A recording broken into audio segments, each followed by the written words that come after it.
क्या करेंगे भारत में प्रवाह तंत्र। क्वेश्चन कहाँ कहाँ से आएंगे इसमें? क्वेश्चन बनेंगे कि भाई कोई जो नदी है वो नदी कहाँ से निकलती है, किसकी सहायक नदी है, और उसकी जो जल राशि है वो कहाँ गिरती है। इस तरह से बनेंगे क्वेश्चन। ठीक है, नदी कहाँ से निकलती है, किन राज्यों में से बहती है, कौन से उस नदी के किनारे प्रसिद्ध शहर हैं, और वो किस उसकी जल राशि किसी दूसरी नदी में भी जाके मिल सकती है, या उसकी जल राशि बंगाल की खाड़ी में भी गिर सकती है, या उसकी जल राशि अरब सागर में भी गिर सकती है, या फिर किसी में न मिल करके मैदान में ही वो नदी लुप्त भी हो सकती है। तो काफ़ी अच्छा और इम्पोर्टेंट टॉपिक है। इसमें से प्राय जो है कंपटीशन एग्जाम में क्वेश्चन ले लेता है। Drainage system in India, Bharat का प्रवाह तंत्र। लास्ट लेक्चर में हमने पढ़ा था इंट्रोडक्शन ऑफ इंडिया, बताया था ना। बताएंगे भाई, थोड़ा हाँ रिवाइज करते हैं उस टॉपिक को। हम बताएंगे भारत के उत्तर में उत्तरी सिरे को किस नाम से जाना जाता है, जो सबसे मोस्ट ऑफ जो है आपका नॉर्थ है, इंदिरा कोल, क्या कहते हैं। और दक्षिण में इंदिरा पॉइंट का के दो नाम और थे, कौन कौन से थे? पिग्मेलियन पॉइंट्स और पारसेक पॉइंट। पिग्मेलियन और पारसेक पॉइंट दो नाम थे। ठीक है, बताएंगे भारत का कुल क्षेत्रफल कितना है? 32,87,263 वर्ग किलोमीटर। 32,87,263 वर्ग किलोमीटर भारत का क्षेत्रफल है। और भारत की उत्तर से दक्षिण लंबाई कितनी है? दक्षिण 3,214 और पश्चिम से पूर्व 2,933। सतलीय सीमा की लंबाई 15,200, जलीय सीमा की लंबाई 7,516। तो ये चीज़ें हमने की थी। अब देखो आज का जो टॉपिक है वो है हमारा भाई भारत की नदियाँ। तो देखेंगे भारत की नदियाँ। यदि मैं भारत की नदियों की बात करूं, भारत की नदियां, तो इनको दो भागों में बांटते हैं भाई। हिमालयी नदियां अर्थात वो नदियां जो हिमालय पर्वत से निकलती हैं, और भाई प्रायद्वीपीय नदियां वो नदियां जो दक्षिण भारत में हैं। दो हैं। इनको हम हिमालयी जो नदियां हैं इनको एक और नाम दिया जाता है सदा नीरा नदी। क्या नाम दिया जाता है? सदा नीरा नदियां हैं ये, यानी कि इनमें हमेशा ही पानी रहता है, इनमें हमेशा पानी रहेगा। दूसरा ये प्रायद्वीपीय नदियां हैं, इनको कहा जाता है मौसमी नदियां। मौसमी नदियां यानी कि बरसात आएगी तो ही पानी आएगा, अदरवाइज इनमें पानी नहीं आएगा। मौसमी नदियां। अब सिंपल है भाई, ये सदानीरा नदियां हैं तो बरसात के मौसम में तो पानी आता ही आता है, और शेष जो टाइम बच गया उसमें ग्लेशियर से पिघल के पानी इनमें रेगुलर आता रहता है, ये हमेशा बहती रहती हैं। हिमालयी नदियों का देखें तो इसको तीन भागों में बांटेंगे भाई। एक तो सिंधु नदी तंत्र, सिंधु नदी तंत्र, एक ब्रह्मपुत्र नदी तंत्र, और एक गंगा नदी तंत्र। तीन भागों में हम हिमालयी नदियों को बांटेंगे। प्रायद्वीपीय नदियां जो हैं ये इस साइड से ये वाली ये प्रायद्वीपीय नदियां हैं, इनको अलग से करेंगे। मध्य भारत और दक्षिण भारत की नदियां हैं प्रायद्वीपीय नदियां, इनको हम अलग से करेंगे। तो हिमालयी नदियों को क्या कहा गया है? सदा नीरा नदियां भी बोला गया है। और मुख्य रूप से हिमालयी नदियां जो हैं ये सिंधु नदी तंत्र, ब्रह्मपुत्र नदी तंत्र और गंगा नदी तंत्र इनमें बांटी गई हैं। नोट कर लिए शब्द? नोट कर लो, साथ साथ नोट करते चलेंगे भाई। गिने चुने शब्द भारत की नदियां, इनका क्लासिफिकेशन कीजिए। प्रायद्वीपीय नदियां, हिमालयी नदियां। हिमालयी नदियां आगे चल के सिंधु नदी तंत्र, ब्रह्मपुत्र नदी तंत्र और गंगा नदी तंत्र। प्रायद्वीपीय नदियां आगे चल के मध्य भारत और दक्षिण भारत की नदियां। इनको आप राइट डाउन कीजिए।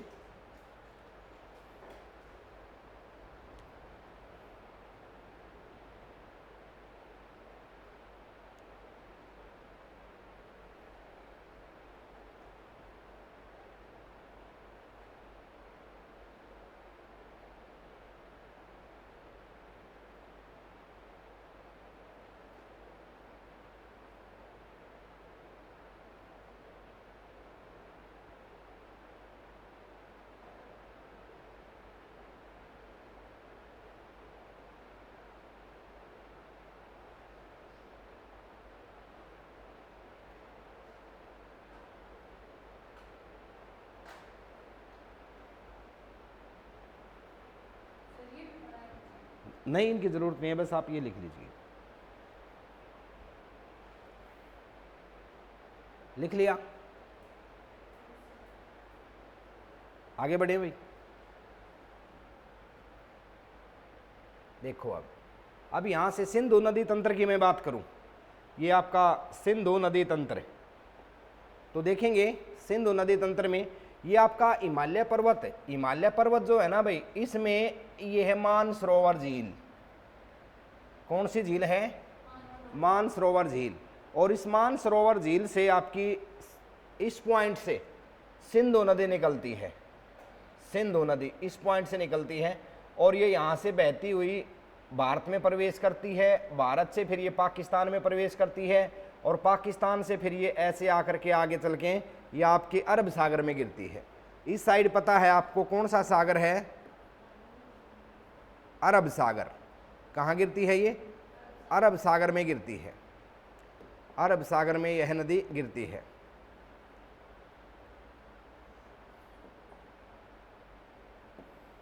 ये यहां से आपकी आती हुई ये अरब सागर में गिरती है, अरब सागर। ठीक है। दूसरा, यहां इस पॉइंट पे जहां से नदी मानसरोवर झील से निकलती है, यहां एक हिमनद है। हिमनद का नाम है सानो खवाब हिमनद। सानो खवाब हिमनद।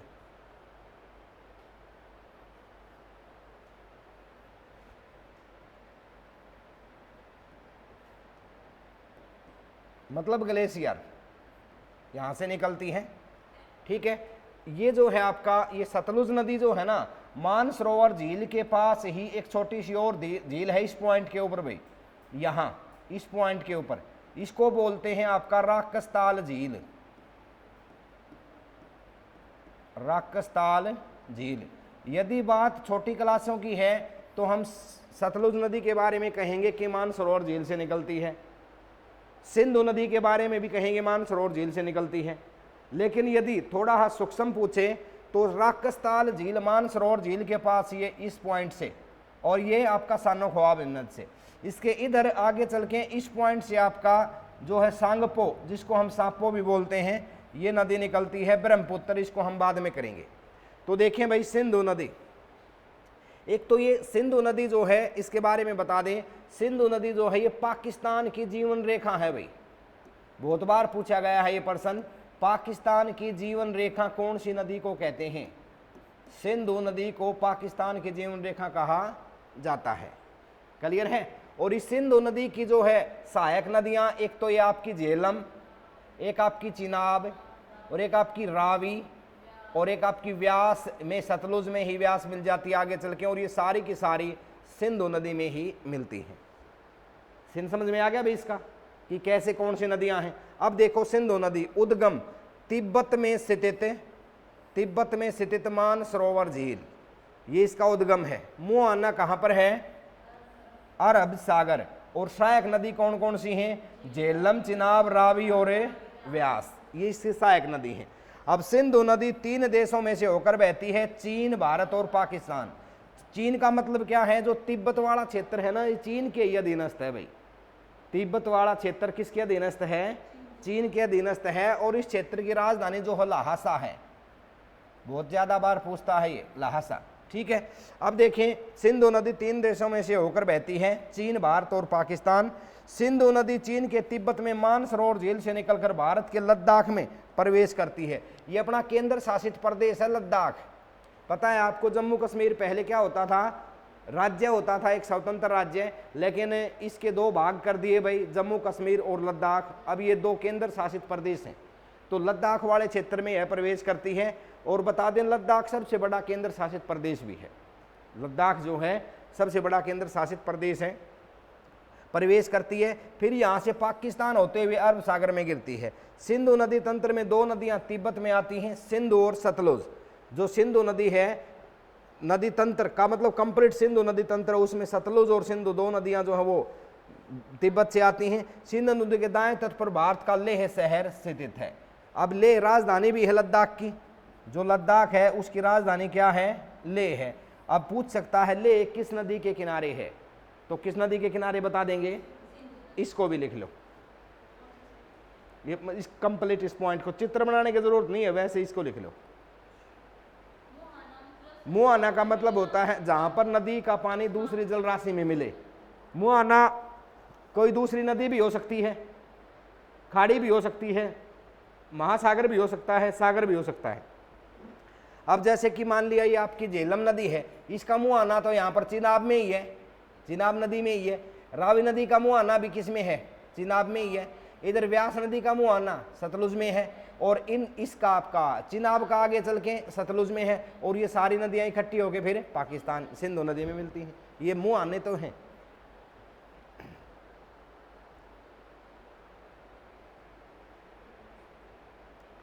पाकिस्तान की जीवन रेखा, एक चीज और बता दें आपको, पाकिस्तान विश्व में नहरों से सिंचाई करने में पहले स्थान पर है भाई।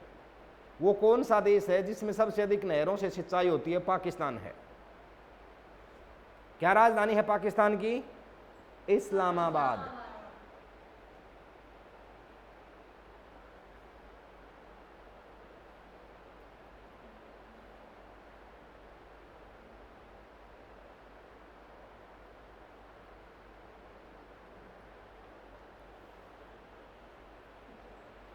सहायक नदियां लिखेंगे, मुहाना लिखेंगे, और इसकी उद्गम स्थल इसका लिखेंगे। और 3 देशों से होकर बहती है, चीन, भारत और पाकिस्तान।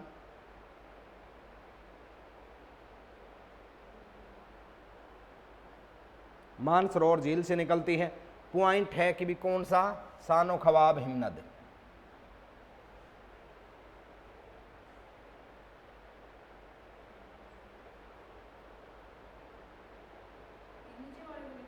हाँ, ये पॉइंट लिखने हैं भाई, पर्सन यहीं से तो उठाएगा। आलस्य नहीं करना है, बिल्कुल स्लो स्लो चलेंगे, लेकिन ड्रेनेज सिस्टम अच्छे से करना है। और वैसे भी क्लास ही आपके मोबाइल में भी आती होगी, है ना?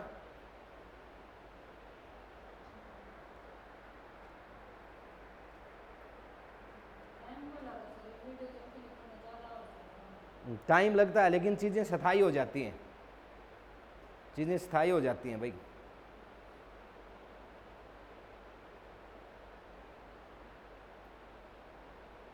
ये जो सेट किया गया है सिस्टम, इसमें भी तो टाइम लगा होगा ना, एकदम से तो नहीं हुआ ये।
हुआ भी क्लियर? आगे बढ़े, ठीक है। अब देखें, इसके बाद में है आपका, देखो, सिंधु नदी जल समझौता। भारत और पाकिस्तान के बीच में सिंधु नदी जल समझौता भी हुआ है भाई। सिंधु नदी तंत्र के जल को लेकर भारत और पाकिस्तान के बीच कब समझौता हुआ? 1960 में।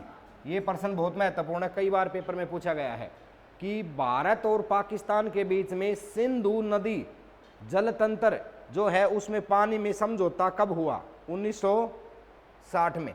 इसको जल समझौता, सिंधु नदी तंत्र के जल को लेकर भारत और पाकिस्तान के बीच जल समझौता हुआ, इंडस रिवर ट्रीटी हुई, और ये हुई कब? 1960 में।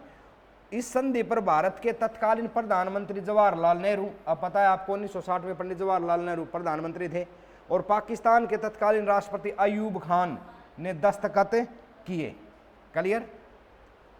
सिंधु, झेलम और चिनाब, इन नदियों का पानी कौन यूज करेगा? पाकिस्तान। और रावी, व्यास और सतलुज, इसका कौन यूज करेगा? भारत। ये जल समझौता हुआ। ये समझौते का पहला फेज था भाई, पहला फेज था। सेकंड फेज में क्या था? पानी का अनुपात जो है 80:20 है। 80% कौन यूज करेगा? पाकिस्तान। 20% कौन यूज करेगा? भारत। ये तीनों पर्सन इंपॉर्टेंट हैं। हस्ताक्षर किसने किए? समझौता कब हुआ? उस समय पंडित जवाहरलाल नेहरू जो थे भारत के प्रधानमंत्री थे। पाकिस्तान के प्रमुख कौन थे? अयूब खान थे। तो पाकिस्तान की तरफ से अयूब खान ने हस्ताक्षर किए, भारत की तरफ से पंडित जवाहरलाल नेहरू ने। ये भी प्रश्न पूछ लेता है, ये समझौता किसने मध्यस्थता की थी? विश्व बैंक ने। विश्व बैंक के द्वारा विश्व बैंक के द्वारा जो है यह समझौता किया गया था। इसकी ज्योग्राफिकल कंडीशन ऐसी थी, अब पाकिस्तान जो हो भारत का ही तो हिस्सा था भाई। ज्योग्राफिकल जो कंडीशन थी इसकी ऐसी थी कि इसका मैक्सिमम जो पानी है वो पाकिस्तान ही यूज करे, ये है। तो ये देखो ना, रावी, व्यास और सतलुज, इन नदियों का तो पानी कौन यूज कर रहा है? रावी, व्यास और सतलुज, भारत। और झेलम, चिनाब और सिंधु, इसका कौन कर रहा है? पाकिस्तान। ये फेज 1 था। यदि परसेंटेज देखी जाए तो 80% पानी कौन यूज करेगा? पाकिस्तान। और 20% कौन यूज करेगा? भारत। ये भी था। हाँ भाई, हाँ उसी तरफ जा रहा है, बिल्कुल। हाँ बिल्कुल।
ये इसमें मेन पॉइंट लिख लेना है, जी सारे उतारने की जरूरत नहीं है। जैसे सिंधु नदी जल तंत्र में जल समझौता डैश 1960 में भारत की तरफ से हस्ताक्षर जवाहरलाल नेहरू, पाक की तरफ से अयूब खान। किन किन नदियों का पानी भारत में, किन किन नदियों का पाकिस्तान में, किसने करवाया समझौता? विश्व बैंक के द्वारा किया गया था। परसेंटेज अनुपात क्या था? बस एज इट इज, एक एक शब्द नहीं लिखना है। कंपटीशन एग्जाम के आप नोट्स बना रहे हो तो आप खुद समझदार हो, एज इट इज नहीं लिखना, मेन पॉइंट हाईलाइट करने हैं।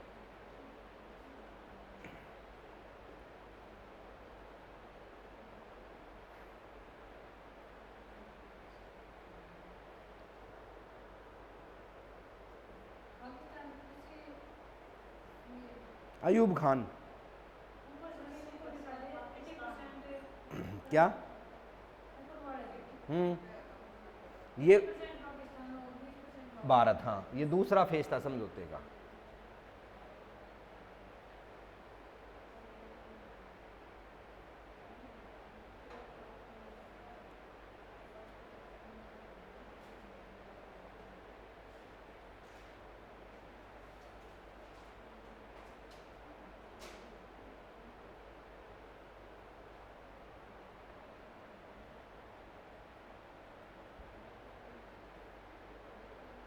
लिख लिया भाई? अब देखें, अब यहां से देखें, जो इसकी सहायक नदियां थी ना उनके बारे में चर्चा कर रहा है। जो चिनाब नदी है ना, चिनाब नदी, ये वाली चिनाब नदी का जो उद्गम है वो आपका बारालाचा दर्रा हिमाचल प्रदेश में है, अर्थात भारत में है। ये इस पॉइंट के ऊपर हिमाचल प्रदेश है, यहाँ बारालाचा दर्रा है, वहाँ से चिनाब नदी जो है वो निकलती है। और मुआना आगे चल के पाकिस्तान में है, सिंधु नदी में मिल जाती है, पता है आपको, ठीक है। अब जो चिनाब नदी है वो किन दो जलधाराओं से मिलकर के बनती है? चिनाब नदी जो है, ये इसमें दिखाया नहीं गया है भाई। चिनाब नदी जो है ये इसमें दिखाया नहीं गया है, ये दो जलधाराओं से मिलकर बनती है। यहाँ दो जलधाराएं हैं, इस तरह से दो जलधाराएं हैं, एक का नाम क्या है चंद्र और दूसरे का नाम है भागा। चंद्र भागा को ही क्या कहा गया है, चिनाब कहा गया है। ये वाला ये चंद्र और भागा, भागा और चंद्र दो नदियां हैं, इन दोनों नदियों को क्या बोला गया है, चंद्र भागा नदियां, और ये इकट्ठी होने के बाद में क्या कहलाई, चिनाब कहलाई। ठीक है, हिमाचल प्रदेश में चिनाब नदी को चंद्रभागा नदी के नाम से भी जाना जाता है। चिनाब सिंधु नदी की सबसे बड़ी सहायक नदी है। बिल्कुल सही है भाई, ये आपका जो चिनाब नदी है ये निकल के ये सिंधु नदी की सबसे बड़ी सहायक नदी है। इस पॉइंट के ऊपर आकर के मिलती है सिंधु नदी में। ठीक है, चिनाब नदी सिंधु नदी की सबसे बड़ी सहायक नदी है। चिनाब नदी जो है वो आपका हिमाचल प्रदेश के बारालाचा दर्रे से निकलती है, और जिस दर्रे से निकलती है ऊपर जो जलधाराएं हैं भाई, दो, कितनी जलधाराएं हैं, एक तो चंद्र और भागा, और जब वो संयुक्त होती हैं दोनों तो चिनाब बनती है। क्लियर, इसको भी राइट डाउन कीजिए। ड्रेनेज सिस्टम ऐसा हो जाएगा कंपटीशन एग्जाम में आप जो है चाहे आईएएस आईपीएस की परीक्षा देते हो इससे बाहर नहीं आएगा। ले आओ भाई।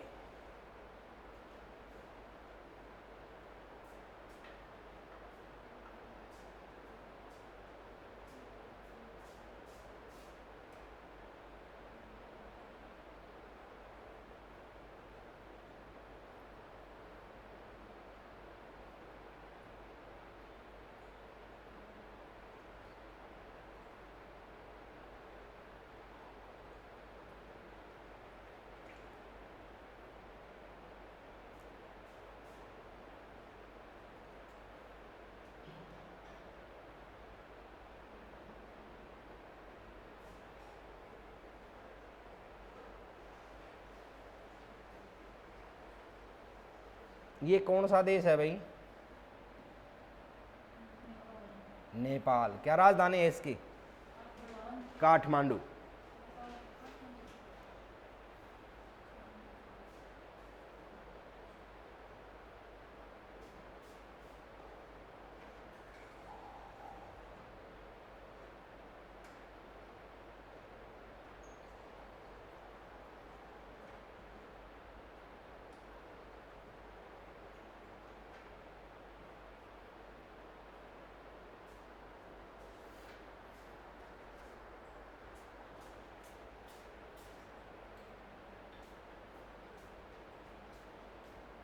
धन्यवाद।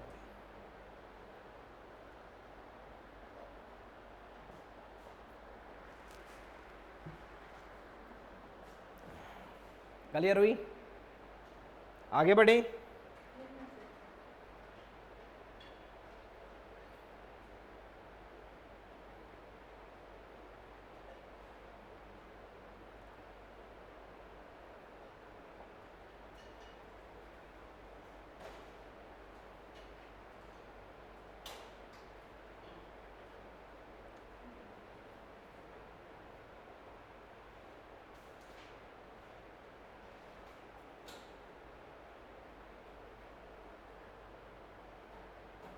अब देखें यहां इस पॉइंट से ये आपकी कौन सी झील बताई थी, मानसरोवर झील, और इस पॉइंट से हिमनद का नाम है चियायुंगमुंग। चाइनीज नेम है, पता है आपको। और यहां से निकलती है आपकी कुछ इस तरह से फ्लो है इसका, इस तरह से फ्लो है, और ये आपकी निकलती है कौन सी, ब्रह्मपुत्र नदी। विश्व की ये 4th रैंक की नदी है भी जलबहाव की दृष्टि से। जलबहाव की दृष्टि से भारत की तो पहली और वर्ल्ड की 4थे नंबर की नदी है ये। कौन सी नदी, ब्रह्मपुत्र नदी।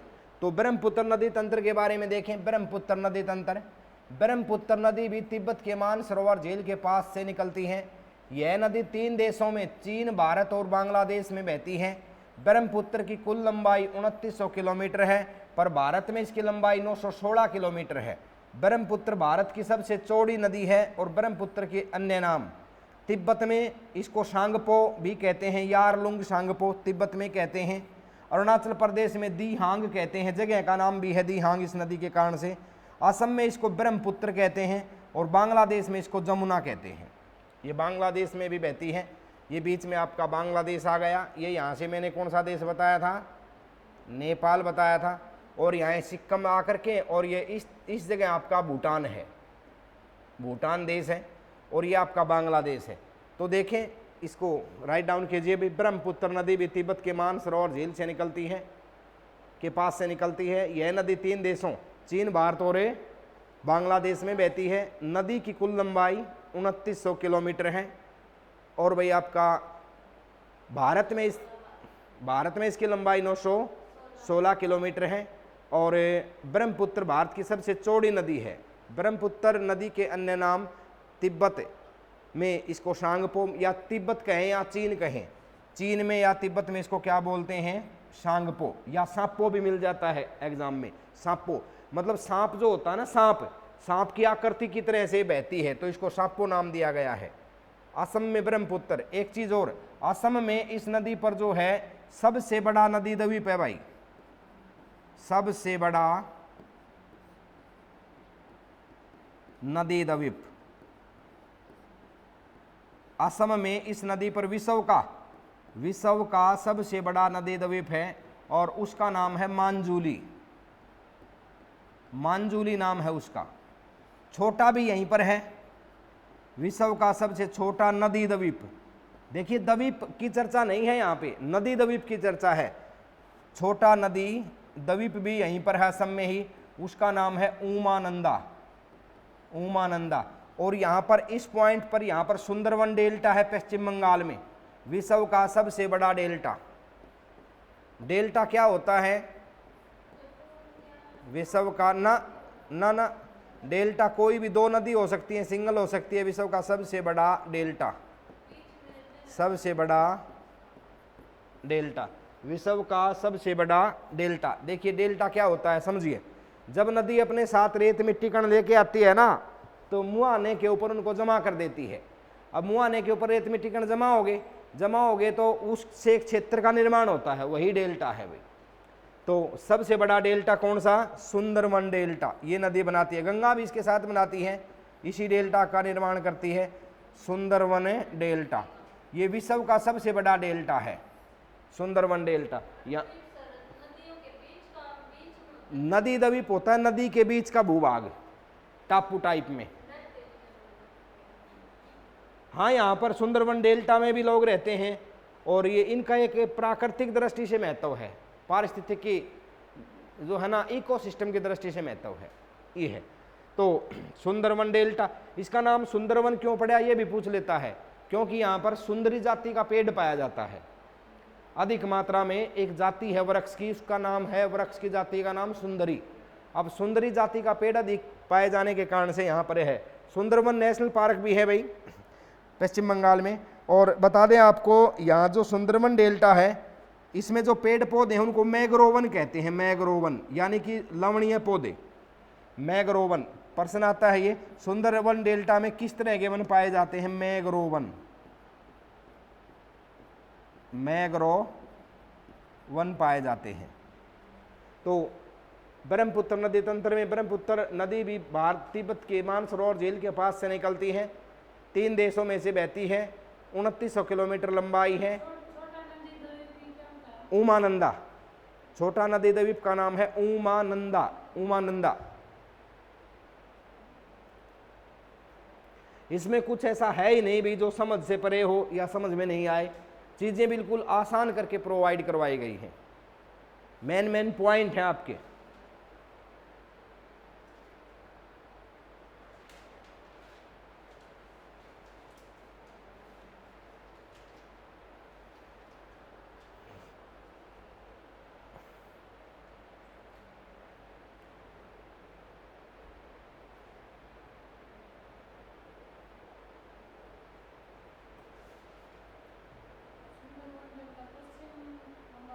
पश्चिम बंगाल में है। भारत का राज्य पश्चिम बंगाल, जिसकी कलकत्ता राजधानी है, उसमें विश्व का सबसे बड़ा डेल्टा है। गंगा और ब्रह्मपुत्र नदियाँ इसको बनाती हैं, तो हम ब्रह्मपुत्र पढ़ रहे हैं तो इसकी चर्चा आ गई। आसाम में इस नदी को क्या बोलते हैं, ब्रह्मपुत्र। और आसाम में ही इसमें सबसे बड़ा नदी द्वीप है, मांजुली। सबसे छोटा नदी द्वीप उमानंदा यहीं पे है। और सबसे ये इसकी लंबाई कितनी है? 2900 किलोमीटर। सबसे बड़ा नदी द्वीप ये असम में मांजुली, ये भी असम में उमानंदा।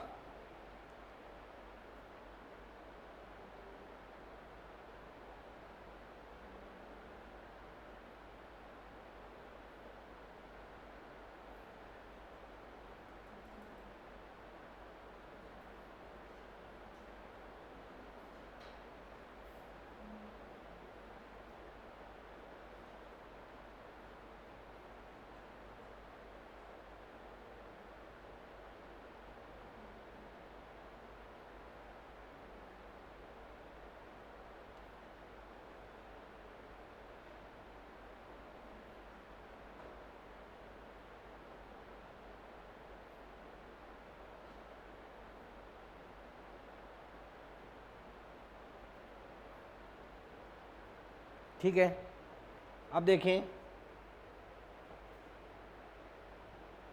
ये देखें भाई, आपका जो ब्रह्मपुत्र नदी है इसमें एक तो है आपका तीस्ता, इसकी सहायक नदी है। संकोश इसकी सहायक नदी है। मानस, मानस वन्य जीव अभ्यारण्य भी यहीं पे है आसाम में। और एक आपका सुबनसिटी, ये भी इसकी सहायक नदी है। दीबांग, ये भी इसकी सहायक नदी है। एक खूनी नदी या लोहित नदी, ये भी इसकी सहायक नदी है अरुणाचल प्रदेश में। धनसिरी, ये भी इसकी सहायक नदी है। कोपिल नदी, ये भी इसकी सहायक नदी है। दुनिया का सबसे बड़ा नदी द्वीप मांजुली ब्रह्मपुत्र नदी पर, जो कि असम में है, ये हम लिखवा चुके हैं। अब देखें यहाँ से आपको क्या कैसे लिखना है, लिखेंगे ब्रह्मपुत्र नदी की राइट साइड से सहायक नदियाँ, ब्रह्मपुत्र नदी की राइट साइड से सहायक नदियाँ। हाँ बिल्कुल, ब्रह्मपुत्र नदी की राइट साइड से सहायक नदियाँ कौन सी हैं? तीस्ता, संकोश, मानस, सुबनसिरी।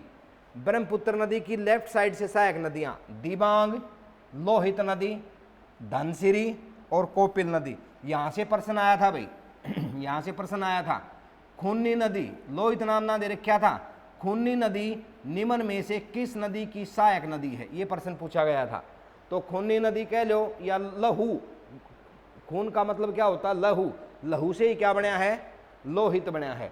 तो ये जो नदी है ये स्टूडेंट्स की, इसकी जो स्ट्रक्चर है, संरचना है, वहाँ जान माल की, जानवरों की ज़्यादा हानि होती है भाई। उस एरिया में चट्टान वगैरह हैं, पहाड़ों को चीरती हुई आती है तो नुकसान ज़्यादा होता है, इस कारण से बोलते हैं। और हाइट इतनी है चट्टानों की, वहाँ जो गिर गया ना, फिर उसको रिकवर करना मुश्किल है। गाड़ी है, घोड़ा है, आदमी है, पशु है, जानवर है, कोई गिर गया ना, इसका मतलब वो गिर गया, उसके अंतिम संस्कार करने की ज़रूरत नहीं है।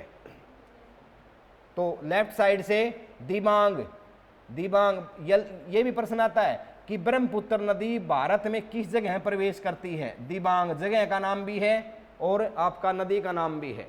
जिस तरह से अफगानिस्तान की राजधानी काबुल है, अब काबुल जो है, काबुल नदी के ही किनारे स्थित है। काबुल शहर का नाम भी है और काबुल नदी का नाम भी है। इसी तरह से अरुणाचल प्रदेश में दिबांग, इसका भी नाम है, नदी का भी। और कुछ ज़्यादा नहीं लिखना। राइट साइड से कौन कौन सी हो गई भाई इसकी? तीस्ता, संकोश, मानस, सुबनसिरी। लेफ्ट साइड से दिबांग, लोहित, धनसिरी और कोपिला नदी। ये कोपिली नदी का भी पूछा गया है, किसकी सहायक नदी है? बताना था ब्रह्मपुत्र की। दुनिया का सबसे बड़ा नदी द्वीप मांजुली और छोटा उमानंदा, ये असम में ही है, हम लिखवा चुके हैं, लिख लिए।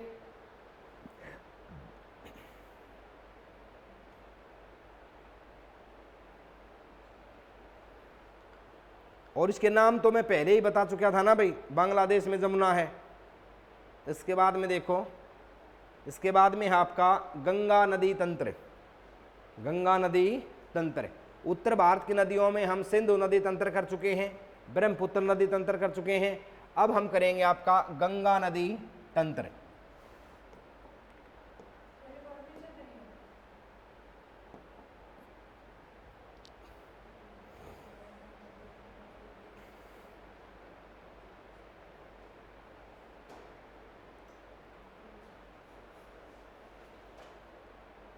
हो गया? अब देखिए गंगा नदी तंत्र।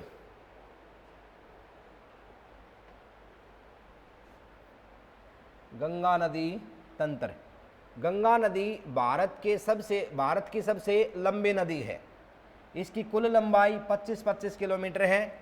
गंगा नदी दो देशों से होकर गुजरती है, भारत और बांग्लादेश। गंगा नदी भारत के 5 राज्यों से होकर गुजरती है। ये पर्सन मोस्ट इंपोर्टेंट है भाई। गंगा नदी भारत के कितने राज्यों से होकर गुजरती है? 5 राज्यों से होकर गुजरती है। और ये जो गंगा नदी है, ये बता दें भारत की राष्ट्रीय नदी भी है स्टूडेंट्स। भारत की राष्ट्रीय नदी कौन सी है? गंगा नदी। और गंगा नदी में पाई जाने वाली डॉल्फिन गंगा डॉल्फिन को हम राष्ट्रीय जलीय जीव भी कहते हैं। राष्ट्रीय जलीय जीव गंगा डॉल्फिन। ठीक है। अब ये प्रश्न बहुत ज्यादा बार पूछा जाता है कि निम्नलिखित राज्यों में से किस एक में गंगा नदी नहीं बहती? नहीं है, किस सेंस में है? तो आप देख रहे हो उत्तराखंड, उत्तर प्रदेश, बिहार और थोड़ा सा झारखंड और भाई आपका पश्चिम बंगाल। इन 5 राज्यों में से गंगा नदी बहती है और इसकी जो कुल लंबाई है वो 25-25 किलोमीटर है। नेक्स्ट देखें, गंगा नदी सेल्फ प्योरीफाइंग रिवर है। सेल्फ प्योरीफाइंग रिवर है, स्वतः साफ होने वाली नदी है। एक बैक्टीरिया फेज नाम का ये वायरस है भाई। बैक्टीरियोफेज एक वायरस है। बैक्टीरियोफेज एक वायरस है और हानिकारक बैक्टीरिया को क्या करता है? ये खत्म कर देता है। बैक्टीरियोफेज एक वायरस है जो हानिकारक बैक्टीरिया को क्या कर देता है? खत्म कर देता है। इस कारण से गंगा नदी का जल हमेशा क्या रहता है? स्वच्छ रहता है। गंगा नदी को 2008 में राष्ट्रीय नदी घोषित कर दिया गया। गंगा डॉल्फिन को भारत का राष्ट्रीय जलीय जीव घोषित किया गया है। ठीक है।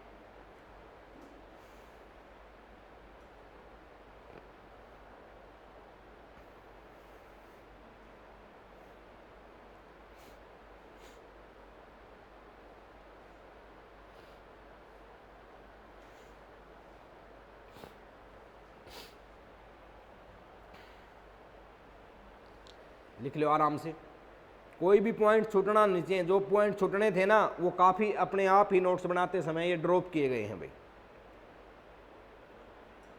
इनमें से कोई भी पॉइंट नहीं रहना चाहिए। गंगा नदी का जल स्वच्छ रहता है, किस वायरस के कारण रहता है? बैक्टीरियोफेज वायरस के कारण पूछा गया प्रश्न है। गंगा नदी कितने राज्यों में से बहती है? गंगा नदी जो है वो आपकी 5 राज्यों में से बहती है। 5 राज्य कौन कौन से हैं? उत्तराखंड, उत्तर प्रदेश, बिहार, झारखंड, पश्चिम बंगाल। सबसे कम बहाव क्षेत्र किस में है? झारखंड में। सबसे ज्यादा बहाव क्षेत्र किस में है? उत्तर प्रदेश में। इसका उद्गम किस राज्य में है? उत्तराखंड में। उद्गम किस में है? उत्तराखंड में। मोहाना किस राज्य में है? पश्चिम बंगाल में। इस तरह से प्रश्न ये निकाल सकता है इसमें से। राष्ट्रीय नदी कौन सी है? गंगा नदी। सिंपल प्रश्न आ जाए, इसका जो उद्गम है वो गंगोत्री हिमनद है भी गंगोत्री। ये उत्तराखंड में है। उत्तराखंड। लेकिन एक्चुअल में जहां से गंगोत्री जो पॉइंट है वहां से जो ये जल की धारा निकलती है तो उसका नाम गंगा नहीं है, उसका अलग नाम है। गंगा नदी अपना नाम ये देवप्रयाग में प्राप्त करती है। आगे चीजें आएंगी और आपको बताएंगे। ये बस पहले ही करो आप।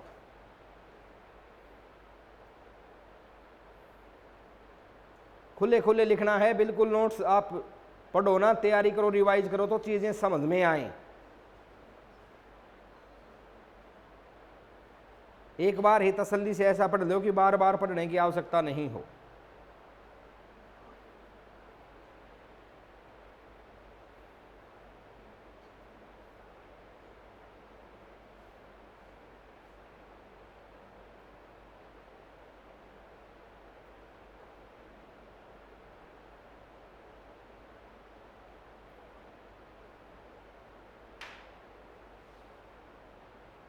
कि क्लास जो है अभी अपनी ये सप्ताह में 3 दिन रहेगी। ठीक है। और 2 घंटे रहेगी ये क्लास। 3 दिन का इसमें ब्रेक है। वो पर डे 1 घंटा हो गया ना, हाँ कल भी रहेगी। तो आगे बढ़े। हानिकारक बैक्टीरिया को कौन खत्म करता है? बैक्टीरिया फेज वायरस करता है। गंगा नदी को राष्ट्रीय नदी कब घोषित किया गया? 2008 में किया गया। गंगा नदी में पाई जाने वाली गंगा डॉल्फिन को भारत का राष्ट्रीय जलीय जीव भी घोषित किया गया है।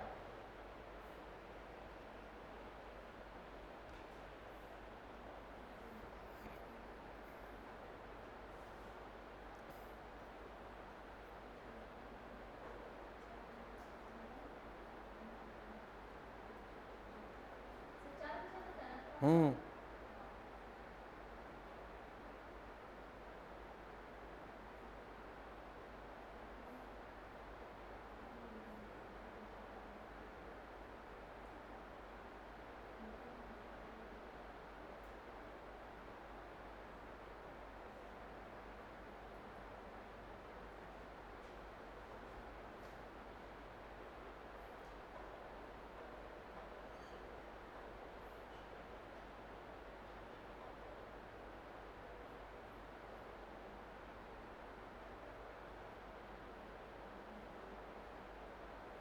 एक यहाँ से और अच्छा भी एक अच्छा प्रश्न आता है भाई कि जो गंगा नदी डॉल्फिन सेंटर है, रिसर्च सेंटर, वो भारत में कहाँ पर है? तो पटना।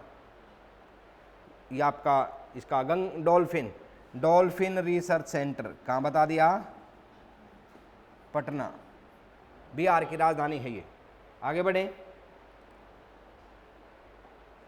उसके बाद में है आपका, देखिए ये है भाई गंगा नदी का उद्गम। आप पटना, गंगा नदी का उद्गम ये है, आपको जो स्पष्ट दिखाई दे रहा है ये गंगोत्री है। दोनों की दोनों नदी जो है ना, दोनों की दोनों ये उत्तराखंड में ही है। ये आपका गंगोत्री हिमनद है। कौन सा हिमनद है? गंगोत्री हिमनद है ये, जो आपको स्पष्ट डायग्राम में दिखाई दे रहा है। ये गंगोत्री हिमनद है भाई, गंगोत्री हिमनद। यहाँ से जो जलधारा निकलती है, जो नदी निकलती है, उसको बोलते हैं भागीरथी। क्या बोलते हैं? भागीरथी। और ये है आपका सतोपंथ इमानी। ये हिमनद कौन सा है? सतोपंथ। और यहाँ से जो नदी निकलती है वो निकलती है अलकनंदा। और ये दोनों ही उत्तराखंड में एक जगह है देवप्रयाग। वहाँ अपना नाम यह जो जलधाराएं दोनों मिलने के बाद में अपना नाम क्या प्राप्त करती हैं? गंगा प्राप्त करती हैं। ये क्वेश्चन जो है ना, ये कौन बनेगा करोड़पति में 25 लाख के पायदान पर पूछा था। क्या प्रश्न था कि गंगा नदी अपना नाम गंगा निम्नलिखित में से कहां पर प्राप्त करती है? तो कहां प्राप्त करती है? देवप्रयाग। और देवप्रयाग कहां पर है? उत्तराखंड में है। 25 लाख के पायदान पर था ये क्वेश्चन भाई। ठीक है। और परीक्षा की दृष्टि से भी काफी मोस्ट इंपोर्टेंट क्वेश्चन है। कहां प्राप्त करती है? देवप्रयाग में। ठीक है, ध्यान रखना है इसको। दो जलधाराएं हैं, एक तो निकलती है स्तोपंथ इमानी से, एक निकलती है गंगोत्री इमानी से। गंगोत्री से कौन सी निकलती है भाई? भागीरथी। और स्तोपंथ से कौन सी निकलती है? अलकनंदा।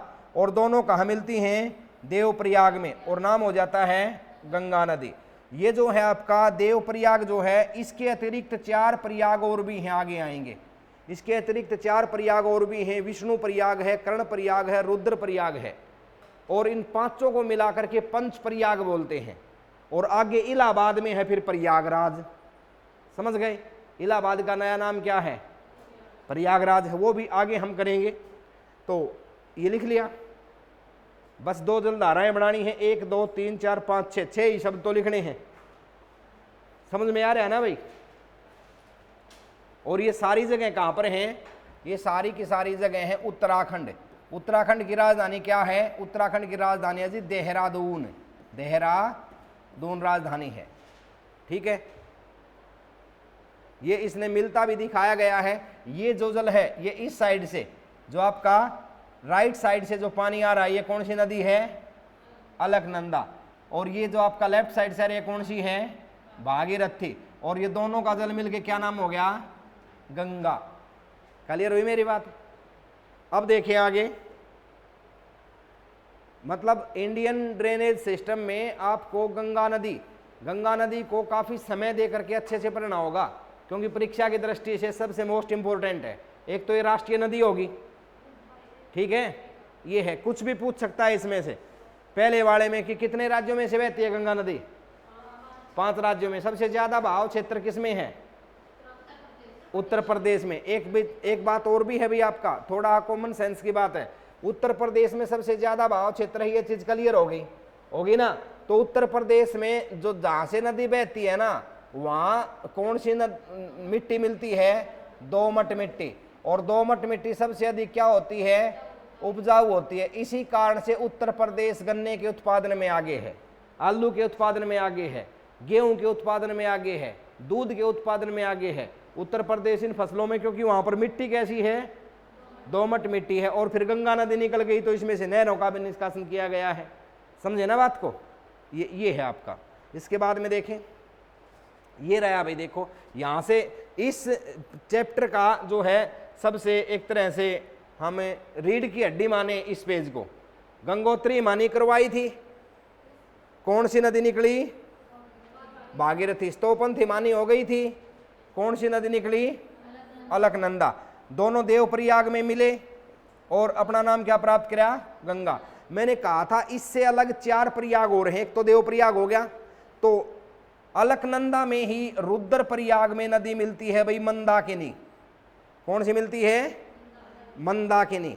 मंदाकिनी जो है ये केदारनाथ से निकलती है। 2013 में यहाँ पर बाढ़ आई थी, पता है आपको? केदारनाथ में भोड़ा ही बह गया गंगा में, गंगा ने गुस्सा आया क्यों? रागणी गाने भी जुड़ गए थे।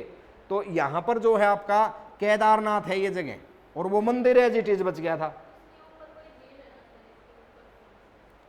किसके ऊपर? ग्लेशियर है केदारनाथ। केदारनाथ जो है वो ग्लेशियर है, और यहां से नदी निकलती है कौन सी? मंदाकिनी। इसको डायग्राम एज इट इज बना लेना, ये इंपॉर्टेंट है।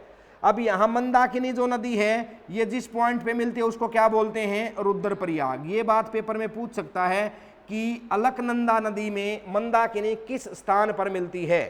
रुद्रप्रयाग में। या मंदाकिनी नदी का मुंह आना कहां पे है? रुद्रप्रयाग में। मंदाकिनी नदी का उद्गम कहां पर है? केदारनाथ। समझ गए बात को? इसके बाद में है जो आपकी अलकनंदा है, इसी में भाई पिंडार नदी मिलती है। पिंडार नदी, ये पिंडार नदी है, और पिंडार नदी जहां पर मिलती है उस जगह को बोलते हैं कर्णप्रयाग। इसी में आपका नंदाकिनी मिलती है, नंदाकिनी। और नंदाकिनी जहां पर मिलती है उस पॉइंट को बोलते हैं नंदप्रयाग। नंद से नंदाकिनी, नंदप्रयाग याद रह जाएगा। धौली गंगा, धौली गंगा जिस पॉइंट के ऊपर मिलती है उसको बोलते हैं विष्णुप्रयाग। ठीक है, ये तो आपका जो डायग्राम में स्पष्ट हो गया। अब इस चीज को अलग से भी हमने दिखा दिया। देवप्रयाग किन के संगम को बोलते हैं? देवप्रयाग किन के? अलकनंदा और भागीरथी, जहां पर नाम गंगा पड़ता है, अलकनंदा और भागीरथी। विष्णुप्रयाग किन के संगम को बोलते हैं? विष्णुप्रयाग अलकनंदा और धौली गंगा, अलकनंदा और धौली गंगा, समझना है चीज को। और आपका नंदप्रयाग किसको बोलते हैं? अलकनंदा और नंदाकिनी। कर्णप्रयाग किसको बोलते हैं? अलकनंदा और पिंडार नदी। और भाई आपका रुद्रप्रयाग किसको बोलते हैं? अलकनंदा और मंदाकिनी। क्लियर? इसमें आपकी अलकनंदा नदी जो है, इसमें राइट साइड से कितनी नदियां मिल रही हैं? 4 नदियां। कितनी? आपकी 3 नदियां। राइट साइड से 3 नदियां, धौली गंगा, मंदाकिनी और पिंडारी नदी। लेफ्ट साइड से केदार नदी, ये केदारनाथ से मंदाकिनी, ये आपकी 4 नदियां हैं। और आगे चल करके फिर इलाहाबाद उत्तर प्रदेश में जो जगह है, इलाहाबाद में 3 नदी गंगा, यमुना, सरस्वती, उस जगह को बोलते हैं प्रयागराज। इलाहाबाद का नाम ही दूसरा नया नाम क्या है? प्रयागराज है। ठीक है, ये आपको ध्यान रखना है भाई। और गंगा नदी ऐसी नदी है जहां पर कुंभ का मेला 2 स्थानों पर लगता है। गंगा नदी में कुंभ का मेला वैसे तो 12 वर्ष में एक बार आता है, कुंभ का मेला गंगा नदी में 2 स्थानों पर लगता है। 2 स्थान। भारत में 4 जगह कुंभ का मेला लगता है, जिसमें 2 स्थान किसके हैं? किस नदी पर है भाई? गंगा नदी पर है। एक तो प्रयागराज और एक हरिद्वार। प्रयागराज और यहीं पर 6 वर्ष में अर्ध कुंभ भी लगता है। वैसे 4 स्थानों पर कुंभ लगता है। 2 स्थान हो गए आपके कहाँ पे? गंगा नदी पर। एक स्थान हो गया नासिक गोदावरी नदी पर, और एक स्थान हो गया भाई शिप्रा उज्जैन नदी पर। आगे आएगा ये। 4 जगह कुंभ के मेले लगते हैं। तो इस पर पेज को अच्छे से कीजिए, समय भलाई ले लीजिए, ये इंपॉर्टेंट है भाई। इंपॉर्टेंट है ये पेज, आप भला ही समय ले लीजिए लेकिन ये इंपॉर्टेंट है।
कुंभ के मेले एक तो हरिद्वार में और एक प्रयागराज में गंगा नदी पर, और उज्जैन में शिप्रा नदी पर है, और नासिक जो है वो आपका गोदावरी नदी पर। नासिक महाराष्ट्र, उज्जैन एमपी, और ये उत्तर प्रदेश में दोनों हैं ही।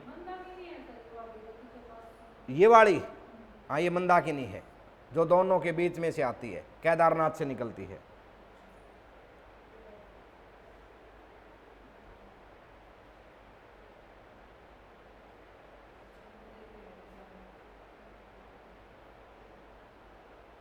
ये आपका है ही, ये सारे की सारी डिटेल यहाँ पर भी आ गई भाई, सारी की सारी डिटेल ये आपकी यहाँ पर भी आ गई है।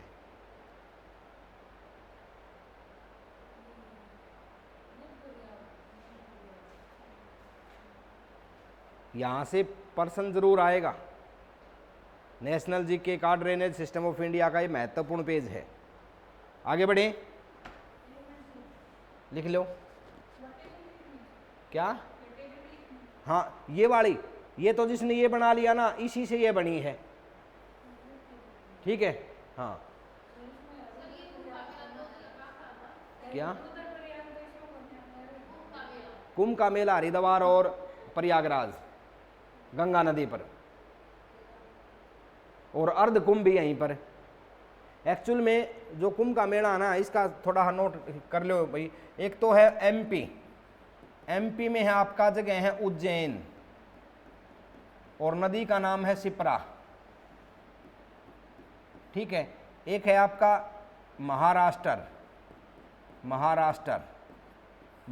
में जगह है आपका नासिक, नदी का नाम है गोदावरी, बूढ़ी गंगा भी बोलते हैं इसको। और एक है आपका उत्तर प्रदेश यूपी में जगह है हरिद्वार, नदी का नाम है गंगा। और एक दूसरा फिर से यूपी, हाँ उज्जैन है ये आपका प्रयागराज, नदी का नाम है गंगा। अब यहाँ पर हर एक 12 वर्ष में एक बार मेला लगता है कुंभ का, 12 वर्ष में एक बार नंबर आता है। लेकिन ये जो 2 पॉइंट है ना ये वाले, यहाँ पर अर्ध कुंभ भी लगता है जो 6 वर्ष में एक बार लगता है। शिप्रा जगह का नाम है शिप्रा, इसका नदी का नाम है शिप्रा, जगह का नाम है उज्जैन, एमपी में है। और महाराष्ट्र में है नासिक, वहाँ पर गोदावरी जो है नदी है, नासिक जगह का नाम है। तो ये 4 जगह कुंभ का। ये पूछ ले भी अर्ध कुंभ कितने जगह लगता है, 2 जगह। यहाँ पर आपका हरिद्वार और प्रयागराज में कुंभ का भी लगता है और अर्ध कुंभ भी लगता है। अर्ध कुंभ का मतलब एक कुंभ का मेला 12 वर्ष में आता है, अर्ध कुंभ 12 का आधा 6, ये अर्ध कुंभ 6 वर्ष में आ जाता है। एक्चुअल में ये पुराने समय में यहाँ पर एक जो है कहावत है कि भाई पुराने समय में जो है सतयुगों में देवताओं और राक्षसों के बीच में होड़ लग गई, उन्होंने समुद्र मंथन किया। अब समुद्र मंथन मिलके किया था उन्होंने, और उन्होंने वहाँ से अमृत निकाल लिया समुद्र मंथन के बाद में, और उस अमृत को जो पिएगा वो अमर हो जाएगा। अब देवता भी क्या चाहते हैं, ये चाहते हैं कि भी हम अमर हो जाएं, राक्षस भी क्या चाहते हैं, हमें अमर हो जाएं। अब छिन्ना झपटी में अमृत के छींटे पड़ गए भारत में इन 4 जगह पर, जहां पर इन 4 जगहों पर अमृत के छींटे पड़े वहीं पर कुंभ का मेला लगता है, ऐसी धारणा है। क्लियर है? पेज कंप्लीट हो गया ये। देखो आगे, ये भाई आपके ये भागीरथी, ये जो भागीरथी थी कहां से? गंगोत्री इमानी से। हम पढ़ चुके हैं ये पॉइंट जो है हम पढ़ चुके हैं। मैंने बताया था गंगा नदी भारत की राष्ट्रीय नदी है। इसके बारे में थोड़ा डिटेल से पढ़ेंगे कि हम कहां तक पढ़ चुके हैं। हम पढ़ चुके हैं गंगोत्री इमानी से भागीरथी नदी निकलती है। भाई आपका सतोपंथ इमानी से आपका अलकनंदा नदी निकलती है, और ये दोनों नदियां देवप्रयाग में मिलती हैं, जहां नदी नाम अपना गंगा प्राप्त करती है। क्लियर हुई मेरी बात? इसके अतिरिक्त क्या कहना चाह रहा है ये? इसके अतिरिक्त कहना चाह रहा है कि धौली गंगा विष्णु प्रयाग में मिलती है, नंदाकिनी नंद प्रयाग में मिलती है, पिंडार नदी कर्ण प्रयाग में मिलती है, केदारनाथ से निकलने वाली मंदाकिनी रुद्र प्रयाग में मिलती है। यहां तक हमने पढ़ लिया। इसके आगे नदी गंगा नाम प्राप्त करती है, और ये हरिद्वार इसी नदी के किनारे है। उसके बाद में कन्नौज इसी नदी के किनारे है। उत्तर प्रदेश में प्रयागराज इसी नदी के किनारे है। गाजीपुर इसी नदी के किनारे है। छपरा बिहार में इसी नदी के किनारे है। पटना बिहार की राजधानी इसी नदी के किनारे है। एक छपरा ये भी है भाई, ठीक है। एक कोसी कुर्सेला इसी नदी के किनारे है। ये पश्चिम बंगाल में फरक्का बांध भी इसी नदी के किनारे स्थित है। अब ये तो शहर हो गए। एक चीज और, गंगा नदी की सबसे बड़ी सहायक नदी यमुना नदी है, जो हरियाणा और उत्तर प्रदेश में से बॉर्डर बनाती है। ये आपकी यमुना नदी है, गंगा नदी की सबसे बड़ी सहायक नदी। लेकिन ये किस साइड की है स्टूडेंट्स? ये लेफ्ट साइड की है। गंगा नदी की लेफ्ट साइड की सबसे बड़ी सहायक नदी कौन सी है? यमुना नदी है। और यदि ये पूछ ले राइट साइड से सबसे सहायक नदी बड़ी, रामगंगा। राइट साइड से कौन सी है? रामगंगा। ठीक है। अब यहां से आप लिखोगे गंगा नदी की सहायक नदियां, गंगा नदी की लेफ्ट साइड की सहायक नदियां लिखेंगे गंगा नदी की लेफ्ट साइड की, लेफ्ट का मतलब भाई बायां तरफ की सहायक नदियां। गंगा नदी की बायां तरफ की एक तो हो गई कौन सी? हाँ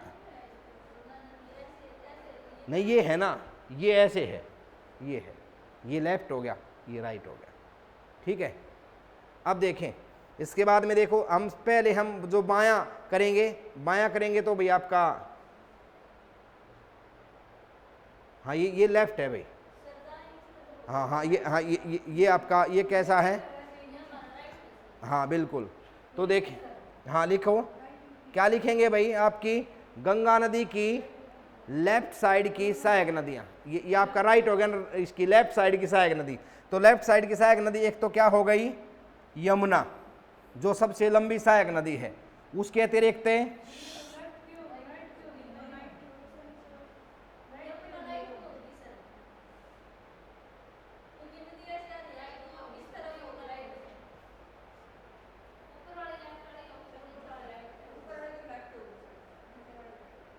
हाँ ये आपकी ये हो गई ऊपर वाली, तो हो गई लेफ्ट, और ये हो गई राइट। जिस तरह से वो ब्रह्मपुत्र में दिखाया था उसने, देखो एक बार लेफ्ट और राइट दिखाया था ब्रह्मपुत्र में। ये वाला, ये ऊपर वाली कैसी है? नदी इस साइड बह रही है ये, और यदि इस साइड बहे तो ऊपर वाली कौन सी हो?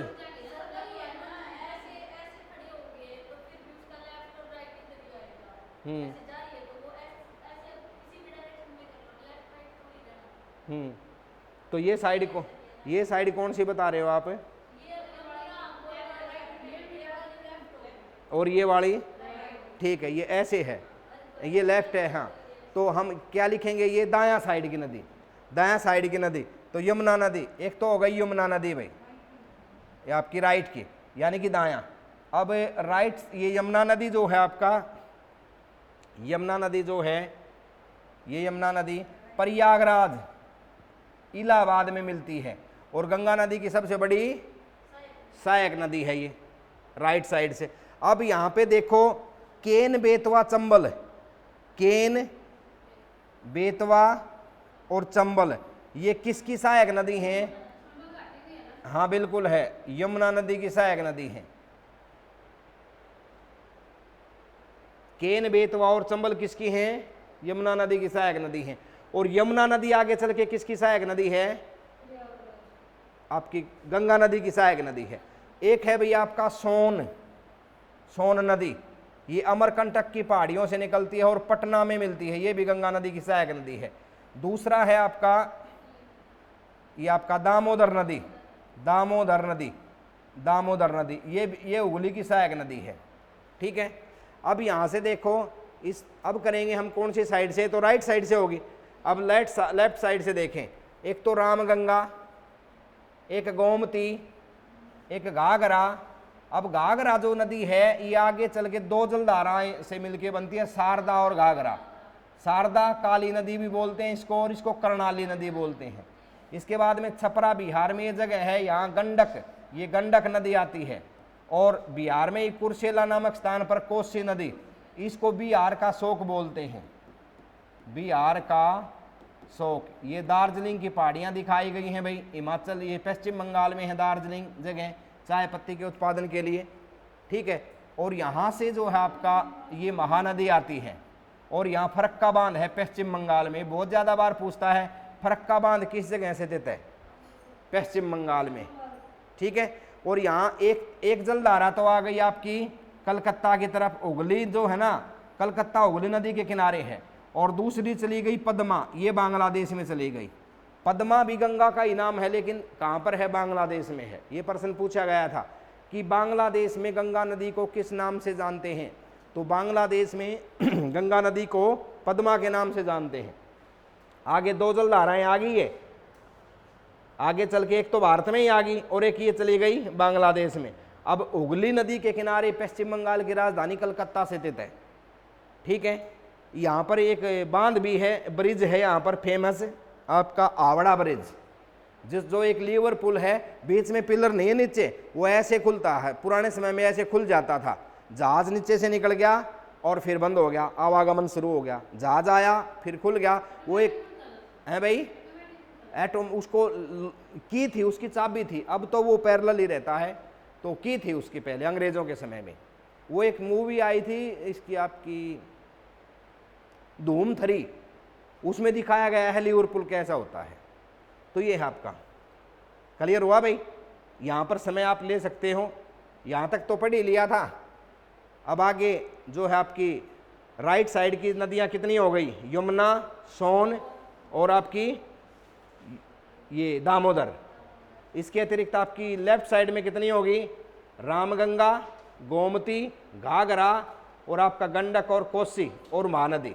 तो ये आपकी सहायक नदियां हो गई, 1 2 3 4 5 और 6 सहायक नदियां हो गई। इधर कितनी हैं भाई?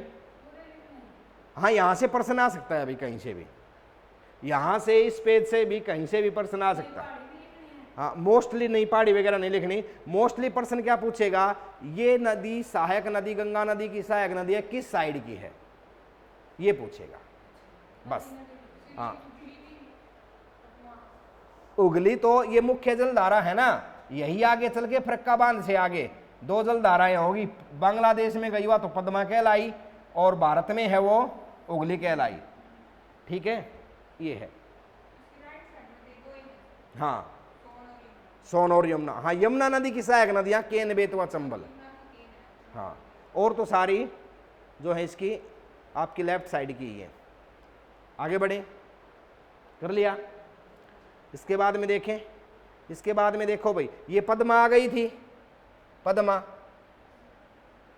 आ गई थी ना गंगा नदी से बांग्लादेश में। अब यहाँ पद्मा नदी में ये ब्रह्मपुत्र नदी बांग्लादेश में जमुना कहलाती है। ये ब्रह्मपुत्र नदी है, बांग्लादेश में क्या कहलाई? जमुना। अब जमुना और पद्मा ये बांग्लादेश में मिलती हैं। एक और जलधारा है मेघना, ये ब्रह्मपुत्र की जलधारा है मेघना, और ये आके मेघना नदी इसका नाम पड़ता है। और ये यहाँ पर कौन सा डेल्टा बन गया? क्लियर हुई बात है? इसको, इस पेज को अलग से लिख लो, मेघना, पद्मा, जमुना और मेघना, और ये डेल्टा कौन सा बन गया? सुंदरवन।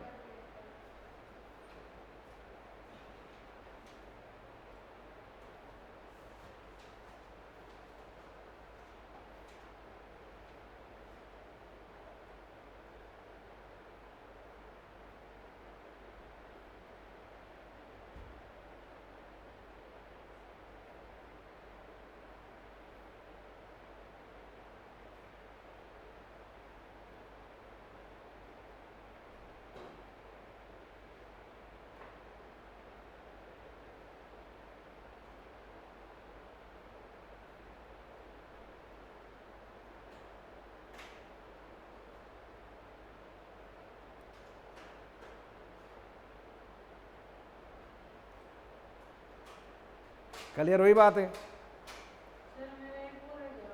क्या? चार जगह ये मेरे बताए थे, नासिक हरिद्वार, सिर्फ गोदावरी, यूपी के हरिद्वार में आई। यूपी हरिद्वार में एक तो कौन सी नदी?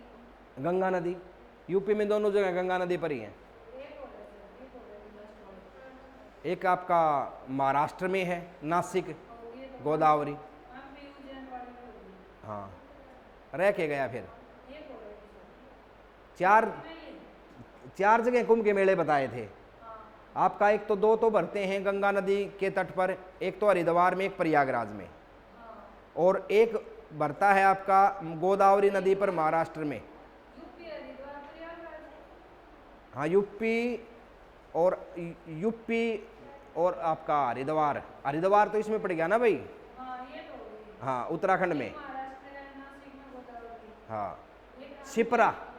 शिप्रा हम भी शिप्रा जो है नदी का नाम है, मध्य प्रदेश, एमपी। होगी। ये भी एक और है सर। और कहाँ रह गए? 4 ही जगह भरते हैं। तीन में होगी, तीन होगी, चार में होगी। देख एक बार यहाँ देख, एक तो गंगा नदी है, रहना नहीं चाहिए भाई। ये मान लिया गंगा नदी है, ये आ गया हरिद्वार, ठीक है, ये आ गया आपका प्रयागराज। दोनों जगह कुंभ का मेला भरता है, और नदी कौन सी होगी? यहाँ तक क्लियर है? ये हरिद्वार की प्रयागराज। एक मेला और ये दूसरा मेला। ये भी यूपी में है। यूपी में ये इलाहाबाद का ही नया नाम है ये। इसमें भी गंगा नदी। हाँ, हो गया, ठीक है भाई। अब देखें, नेक्स्ट है आपका डेल्टा। क्या होता है इसको लिखने की जरूरत नहीं है, हम बता देंगे, बता भी दिया था पहले। डेल्टा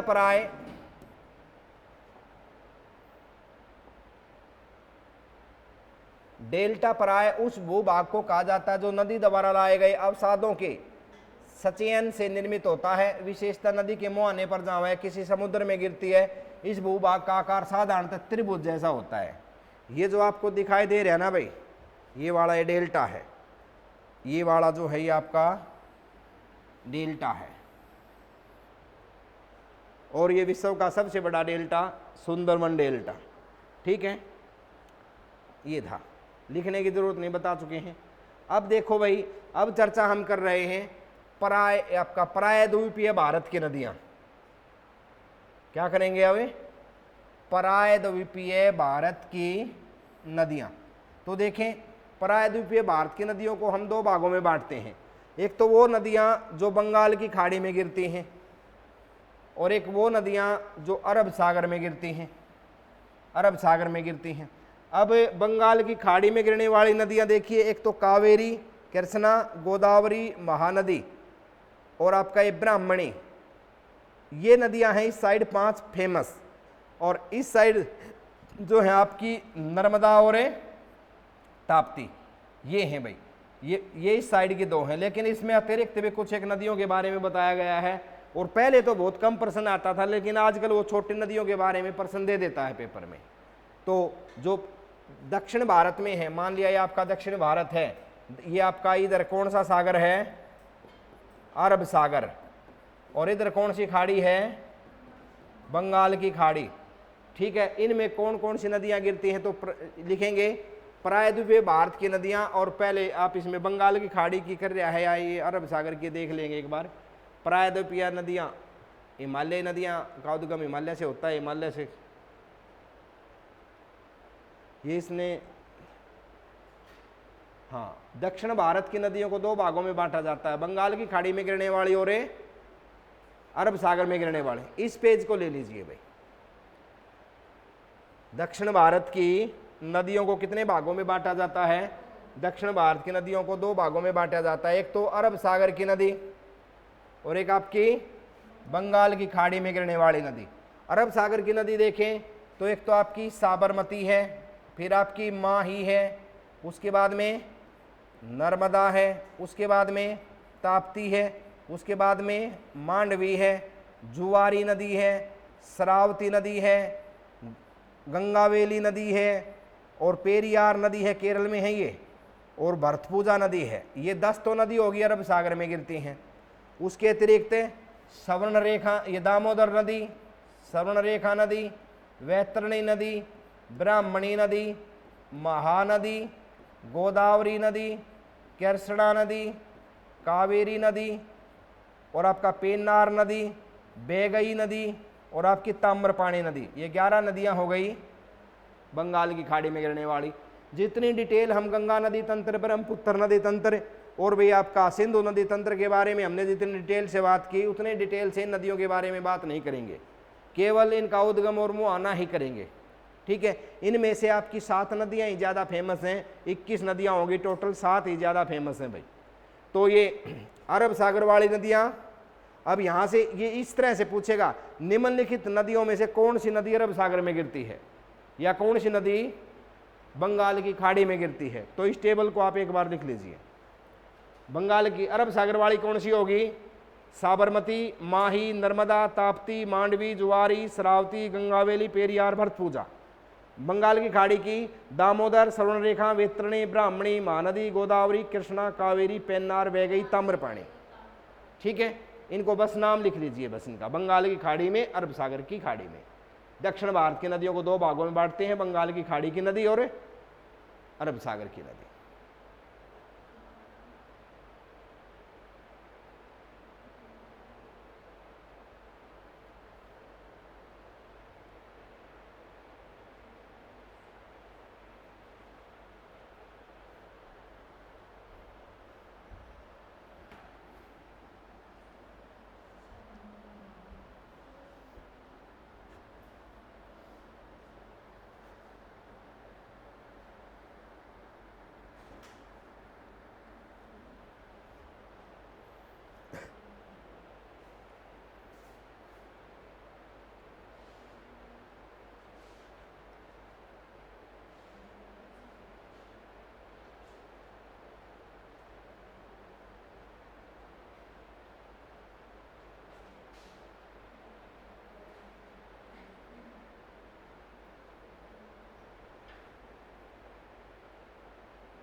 क्लियर हुई बात?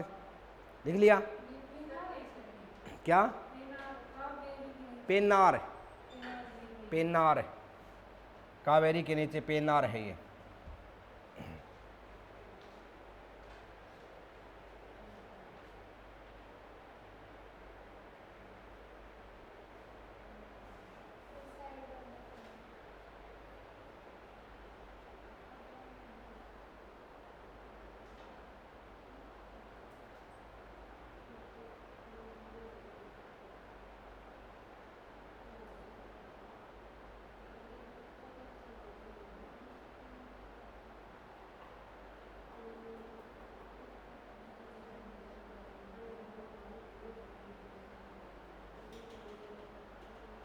हो गया?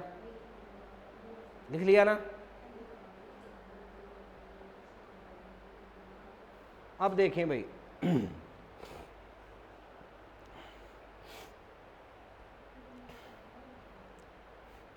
ये लिखना नहीं है, ये आप लिख चुके हो। देखो लास्ट में ये आपकी तमिलनाडु में ताम्रपर्णी थी, वैगई, कावेरी, पेन्नार, कृष्णा, गोदावरी, महानदी, ब्राह्मणी, 8 हो गई। उसके बाद में वैतरणी और स्वर्णरेखा, ठीक है, और एक यहाँ पर दामोदर, 11 हो गई। 11 की 11 नदियाँ हैं ना। अब सबसे पहले देखो दामोदर नदी, ये बंगाल की खाड़ी वाली नदियाँ ले ली इसने, दामोदर नदी। दामोदर नदी का उद्गम क्या बताया? छोटा नागपुर पठार, कहाँ पे है? झारखंड में। बहाव क्षेत्र झारखंड, पश्चिम बंगाल और बंगाल की खाड़ी में इसकी जो है क्या है? मुआना है। दामोदर नदी आपका, दामोदर नदी झारखंड से निकलकर पश्चिम बंगाल में उगली नदी में जाकर के मिलती है। ये आपका उगली नदी जो आई थी ना, ये दामोदर नदी इसमें जाके मिलती है। और इस दामोदर नदी को हम पश्चिम बंगाल का शोक भी कहते थे। दामोदर नदी को पश्चिम, क्योंकि इसके कारण से पश्चिम बंगाल में बाढ़ आती थी। समझ गए बात को? इसके बाद में स्वर्णरेखा नदी, उद्गम रांची का पठार झारखंड, बहाव क्षेत्र झारखंड, उड़ीसा, पश्चिम बंगाल, बंगाल की खाड़ी में इसका मुआना। वैतरणी नदी, क्योंझर पठार उड़ीसा, बहाव क्षेत्र उड़ीसा, बांग्लादेश की खाड़ी, और ये बंगाल की खाड़ी। इसके बाद में है आपका ब्राह्मणी नदी, ब्राह्मणी नदी, यहाँ पर देखिए शंख नदी और कोयल नदी, दो उद्गम थे। एक तो कौन सी हो गई? शंख नदी, और एक हो गई कोयल नदी, और ये दोनों मिलती हैं और आगे नाम हो गया ब्राह्मणी नदी। राउरकेला लोहा इस्पात केंद्र यहीं पर है, ये इंपॉर्टेंट है, ये लिख लीजिए भाई, ये लिख लीजिए। राउरकेला लोहा इस्पात केंद्र किस नदी पर स्थित है? तो राउरकेला किस नदी पर है? राउरकेला लोहा इस्पात केंद्र किस नदी पर स्थित है? तो कहां पर है? आपका ब्राह्मणी नदी, ब्राह्मणी नदी। और किस पंचवर्षीय योजना की देन है ये? सेकंड पंचवर्षीय योजना की देन है राउरकेला, पता है आपको। दूसरी पंचवर्षीय योजना में लोहा इस्पात केंद्रों पर फोकस किया गया था। ठीक है, अब देखें झारखंड से आने वाली दो नदियां शंख और कोयल उड़ीसा के राउरकेला में मिल जाती हैं, यह ब्राह्मणी नदी कहलाती हैं, और आखिर में जाकर वैतरणी नदी के पास बंगाल की खाड़ी में मिल जाती हैं। ये आपका वैतरणी इससे छोटी नदी है भाई, इतनी इंपॉर्टेंट नहीं है। ब्राह्मणी नदी पर यह प्रश्न पूछा गया था, राउरकेला इस्पात केंद्र किस नदी के किनारे स्थित है? तो राउरकेला कहां पर है? ब्राह्मणी नदी के। ये इंपॉर्टेंट है। महानदी इंपॉर्टेंट है भाई। महानदी का उद्गम कौन सा है? सियावा की पहाड़ी, कहां पर है ये? छत्तीसगढ़ में। बहाव क्षेत्र छत्तीसगढ़ उड़ीसा, और मुआना बंगाल की खाड़ी में। उड़ीसा के कटक शहर में यह नदी डेल्टा बनाती है। कटक, यहाँ सुभाष चंद्र बोस का जन्म हुआ था भाई। और तेल नदी और आपका जोंक नदी इसकी सहायक नदियां हैं, इसको छोड़ दीजिए। केवल ये ध्यान रखें, महानदी जो है इस नदी पर आपका उड़ीसा में हीराकुंड बांध भी है। बहुत ज़्यादा बार पूछा जाता है पेपर में, हीराकुंड बांध एक जलधारा का सबसे लंबा बांध है। ये विश्व का एक जलधारा का सबसे लंबा बांध कौन सा है? हीराकुंड बांध। किस नदी पर है? महानदी पर। महानदी कहाँ से निकलती है? सियावा की पहाड़ियों से। सियावा की पहाड़ियाँ कहाँ हैं? छत्तीसगढ़ में है। ठीक है, कितने राज्यों में बहाव क्षेत्र है? छत्तीसगढ़ और उड़ीसा, दो राज्यों में। मुआना कहाँ पे है? बंगाल की खाड़ी में है। ठीक है, और इसमें कोई ऐसी विशेष बात है नहीं भाई। हाँ, हीराकुंड जो बांध है वो महानदी पर है, उड़ीसा राज्य में है। एक जलधारा का सबसे लंबा बांध है, ये याद रख लेना है। ये लिख लो, समय लेके चलेंगे यहाँ पर, ये लिख लो। हाँ, हम यहाँ तक आगे, ठीक है ना? क्या? नहीं, ऊपर वाली तो ये बस ये लिखना है कि ब्राह्मणी नदी के किनारे राउरकेला है, बस, और कुछ नहीं। नीचे महानदी का उद्गम लिखना है, सियावा की पहाड़ियाँ छत्तीसगढ़। महानदी का मुआना लिखना है, बंगाल की खाड़ी। और महानदी पर ही उड़ीसा में हीराकुंड बांध है। तीन बात इसकी लिखनी है। अब प्रश्न आएगा, ये हीराकुंड बांध किस नदी पर स्थित है? किस राज्य में है? उड़ीसा में। उड़ीसा में है।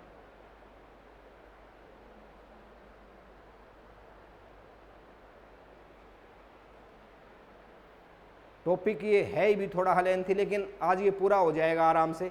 ज़्यादा मतलब इसमें जैसा हमने समय लिया है उसके अकॉर्डिंग आज काम अच्छा हुआ है भाई।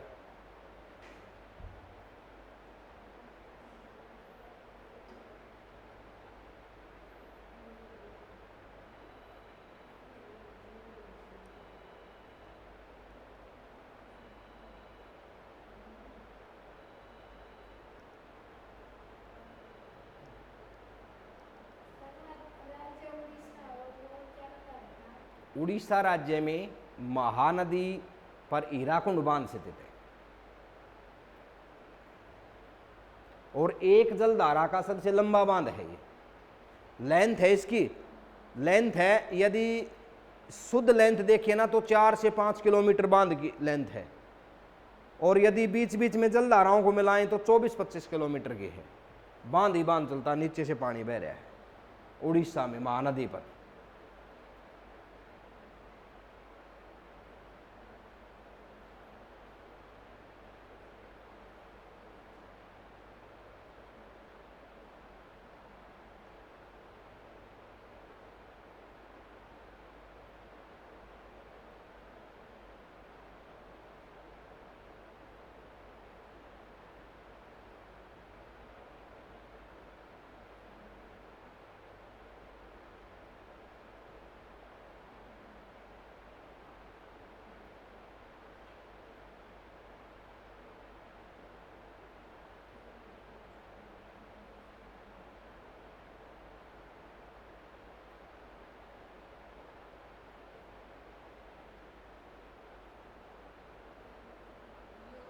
ये जो सेकंड नंबर ये भी लिखना है, पेट नदी और नहीं नहीं, बस इतना ही करना है।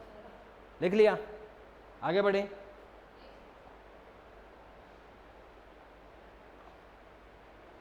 अब देखो भाई, इसके बाद में आपका ये जो गोदावरी नदी है ना, ये वाली नदी करेंगे। गोदावरी नदी इंपॉर्टेंट है ये। देखें, गोदावरी नदी उद्गम मतलब ओरिजन त्र्यंबकेश्वर नासिक। त्र्यंबकेश्वर ये जगह का नाम है, नासिक में है और ये महाराष्ट्र में पड़ती है भैया। ये भाव क्षेत्र महाराष्ट्र, छत्तीसगढ़, तेलंगाना, आंध्र प्रदेश, 4 राज्यों में से बहती है गोदावरी नदी और बंगाल की खाड़ी में मुहाना है। विशेषता, गोदावरी नदी की कुल लंबाई 1465 किलोमीटर है। यह दक्षिण भारत की सबसे लंबी नदी है। यह भी इंपॉर्टेंट है भाई, दक्षिण भारत की सबसे लंबी नदी गोदावरी है।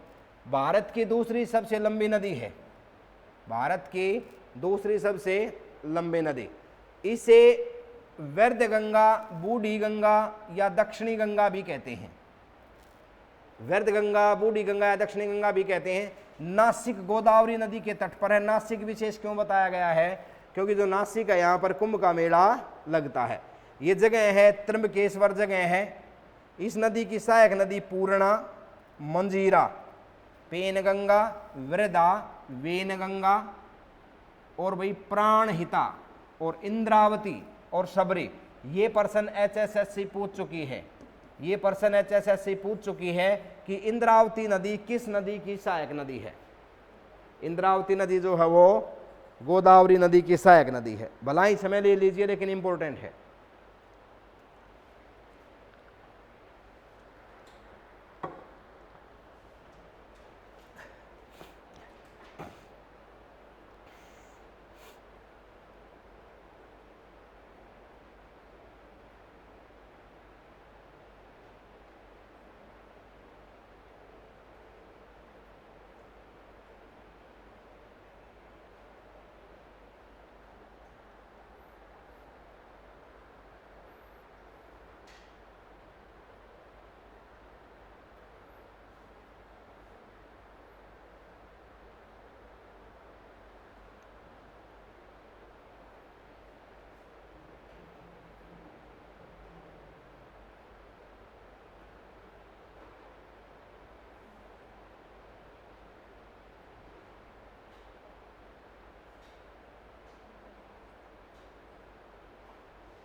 व्यर्थ गंगा किस नदी को कहते हैं? कई बार पूछा गया प्रश्न है। बूढ़ी गंगा किस नदी को कहते हैं? कई बार पूछा गया प्रश्न है। दक्षिणी गंगा किस नदी को कहते हैं? देखिए यहां पर एक प्रश्न और आता है, दक्षिण भारत की गंगा, दक्षिण भारत की गंगा, वहां पर अपना आंसर जो हो कावेरी चला जाएगा, लेकिन दक्षिणी गंगा गोदावरी को कहते हैं।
लिख लिया आपने? आगे बढ़े भाई।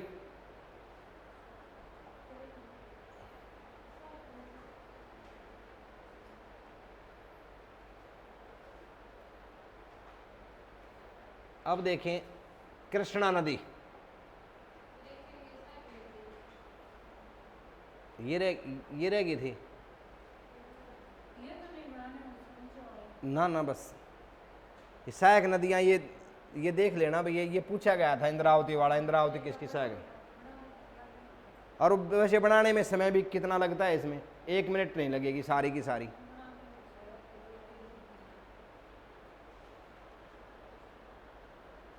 चीज़ें जब आप दोबारा से इसको रिवाइज करोगे ना, ऐसे बना के चलोगे तो चीज़ें समझ में ज़्यादा आ जाएंगी।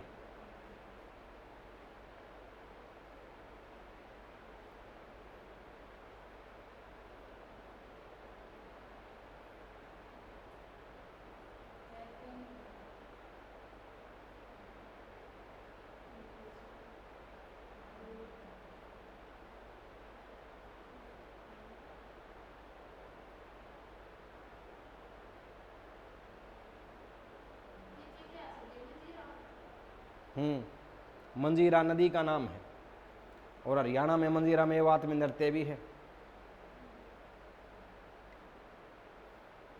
तो देखो एक बार यहाँ तक आ गए हम, अब कृष्णा करेंगे, कृष्णा नदी,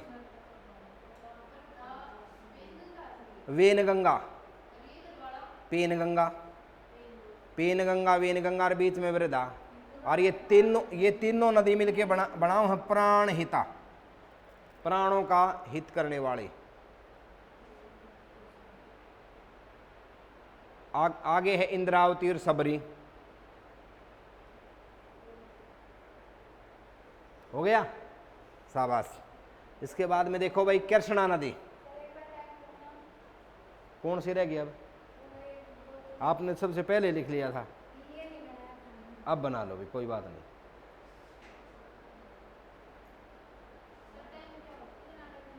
टाइम रह गया अभी अपने पास 20 मिनट, रिवाइज करेंगे अब बस जल्दी जल्दी करके। पानी और कौन पिलाएगा भाई? ये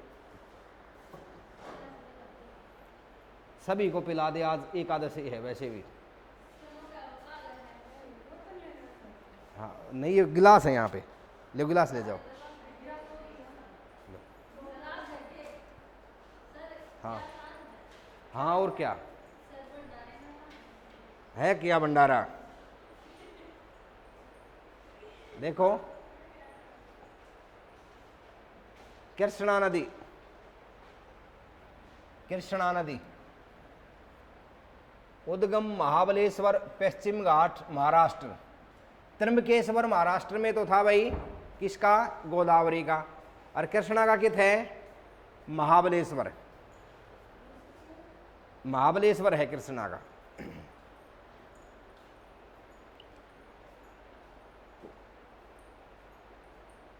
भाव क्षेत्र महाराष्ट्र, कर्नाटका, तेलंगाना, आंध्र प्रदेश।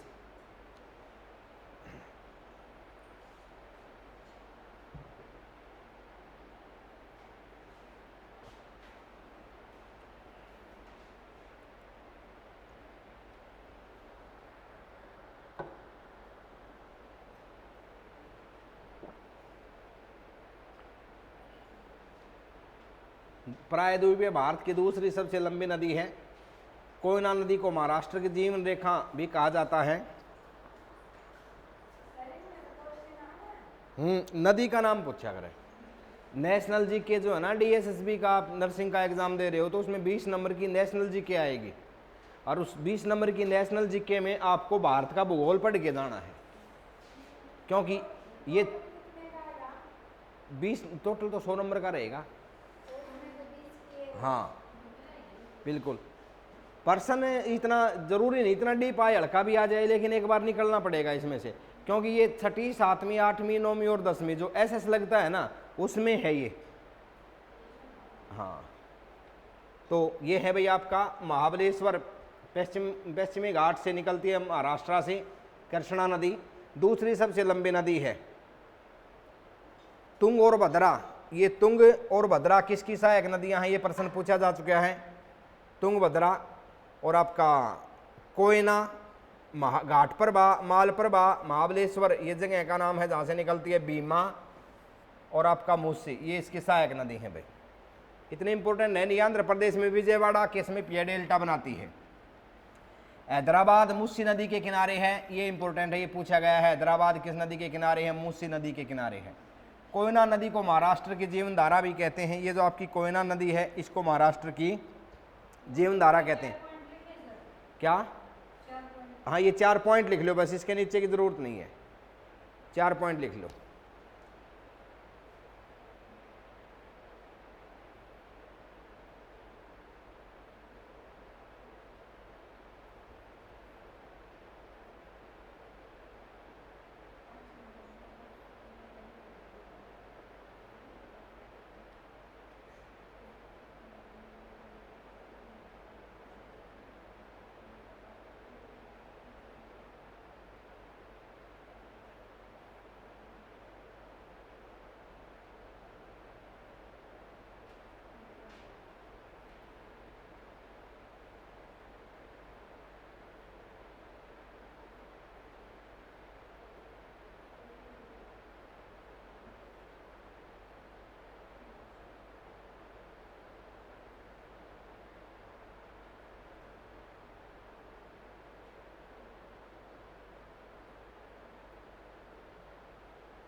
हैदराबाद किस नदी के किनारे है, मूसी नदी के किनारे। और पटना किस नदी के किनारे है, बिहार की राजधानी पटना गंगा नदी के किनारे।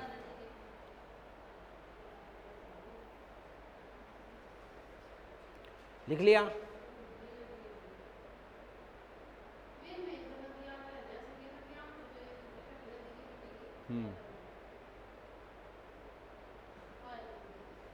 इसके बाद में देखें, ये आपका ये जो है यहाँ तक आगे हम, इसके बाद में हमें कावेरी करनी है बस।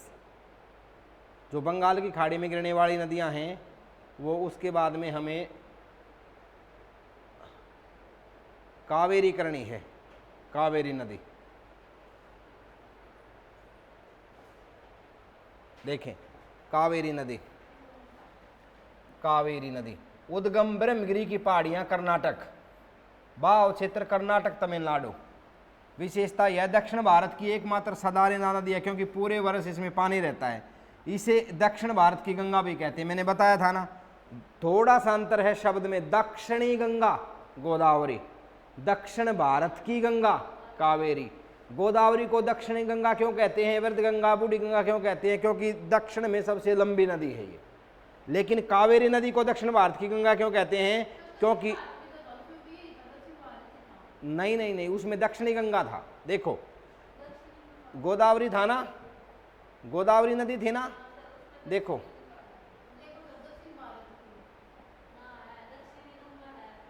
वृद्ध गंगा, बूढ़ी गंगा और दक्षिणी गंगा।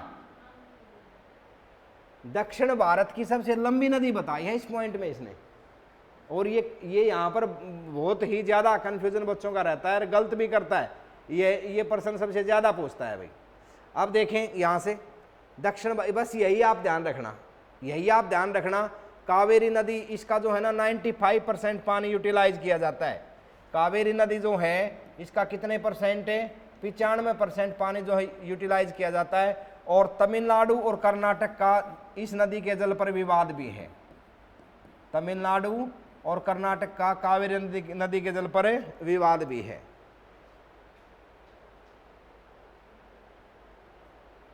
ठीक है, इसके बाद में है ये मंदिरों के लिए वैगई, मंदिरों के लिए प्रसिद्ध है। वैगई नदी के किनारे स्थित है, मंदिर बहुत ज्यादा है यहाँ पे। विवाद है पानी के ऊपर बंटवारे पे।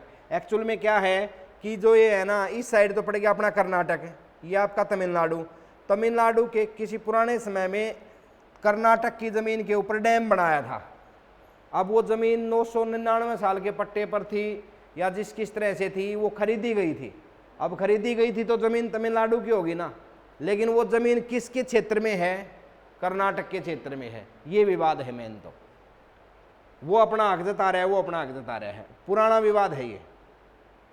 तो कावेरी नदी का ब्रह्मगिरी की पहाड़ियों से निकलती है, कर्नाटक तमिलनाडु में से बहती है, बंगाल की खाड़ी में गिरती है। इसके बाद में है भाई आपका अरब सागर में गिरने वाली नदियां। देखो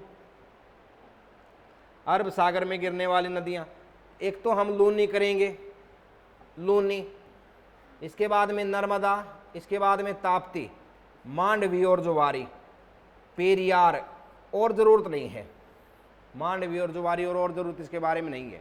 लूनी नदी देखें, अरावली की पहाड़ियों से निकलती है, अजमेर राजस्थान से, बाव क्षेत्र राजस्थान और गुजरात है, कच्छ के रण में भी ये बहती है। यह नदी गुजरात के कच्छ के रण में विलुप्त हो जाती है भाई, ये यहाँ तक आगे नहीं आई ना। ये यदि यहाँ तक ये नदी आ जाती, यहाँ तक आ जाती है नदी, लूनी नदी, तो इसका उद्गम जो है यहाँ पर आपका कच्छ के रण में हो जाता, लेकिन कच्छ के रण तक ये आगे तक नहीं पहुंची और ये रास्ते में ही लुप्त हो गई। कहाँ पर लुप्त हुई? ये कच्छ के रण में ही लुप्त हो गई भाई, कच्छ की खाड़ी तक नहीं पहुंची है।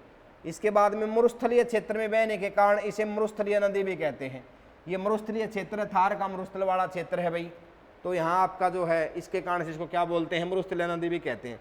फिर साबरमती नदी, उद्गम उदयपुर जिले में, अरावली पर्वत श्रृंखला राजस्थान, बाव क्षेत्र राजस्थान गुजरात, खंभात की खाड़ी में गिरती है। विशेषता अहमदाबाद और गांधीनगर साबरमती के किनारे स्थित हैं। यही प्रश्न पूछता है। अहमदाबाद, जिसको इस नदी के कारण से अहमदाबाद को उत्तर भारत का मानचेस्टर बोलते हैं भाई। मानचेस्टर एक इंग्लैंड में जगह है जो कि सूती वस्त्र उद्योग के लिए प्रसिद्ध है। अब सूती वस्त्र उद्योग हमेशा नदी के किनारे पर ही रहेंगे, क्योंकि नदी के किनारे पर रहने के कारण से सराउंडिंग में वहाँ पर नमी रहेगी, और नमी रहेगी तो कारखाने में धागा टूटे नहींगा। यदि नमी नहीं रही तो कारखाने में धागा टूट जाएगा। तो इस कारण से मैनचेस्टर एक जगह है इंग्लैंड में जो सूती वस्त्र उद्योग के लिए प्रसिद्ध है, और भारत में जो है अहमदाबाद भी सूती वस्त्र उद्योग के लिए प्रसिद्ध है। और ये जो है किस नदी के किनारे है? अहमदाबाद साबरमती नदी के किनारे स्थित है। साबरमती नदी उदयपुर जिले में अरावली पर्वत श्रृंखला राजस्थान से निकलती है, राजस्थान गुजरात में बहती है, खंभात की खाड़ी में गिरती है। ये इसके बारे में इंपॉर्टेंट है, बस लिख लो, लिख लो भाई, जरूरी है, क्योंकि अब तक अच्छे से करते आए हैं, तो एक और 10 मिनट और अच्छे से करेंगे, टॉपिक अच्छे से हो जाएगा। हाँ, दोनों लिख लो, क्योंकि इसके बाद में 2 ही तो रह गए, मांडवी और ताप्ती, नर्मदा, 2 ही तो रह गए। मांडवी जुवारी एक करेंगे और ताप्ती नर्मदा एक करेंगे। क्या इसमें मैंने लिखना है? लूनी नदी, उद्गम अरावली पहाड़ियां अजमेर से।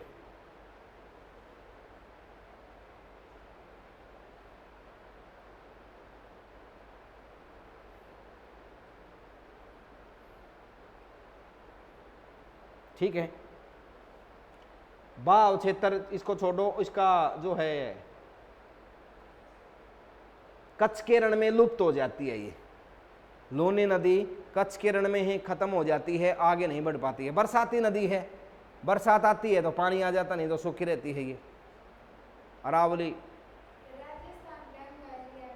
हाँ, राजस्थान में।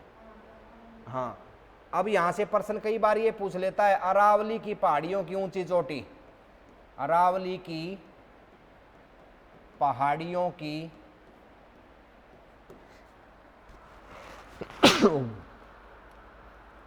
सॉरी भाई, अरावली की पहाड़ियों की ऊंची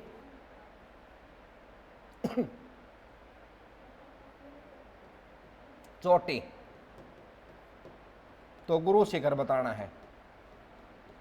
गुरु शिखर 1722 मीटर ऊंचाई है, माउंट आबू राजस्थान में है ये, माउंट आबू राजस्थान। ये प्रश्न यहाँ से इंपॉर्टेंट है, राजस्थान।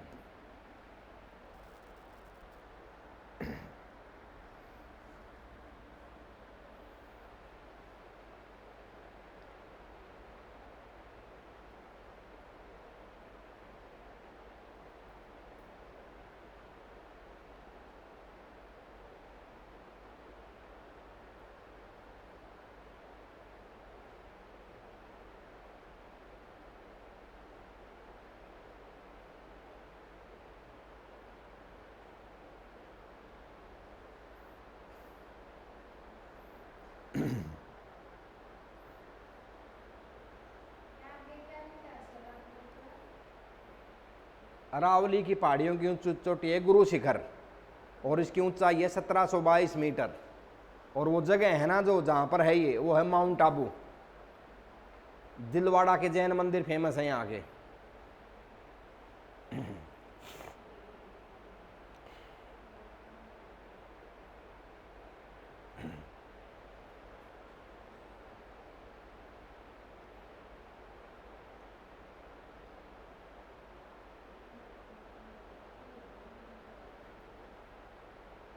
क्लियर?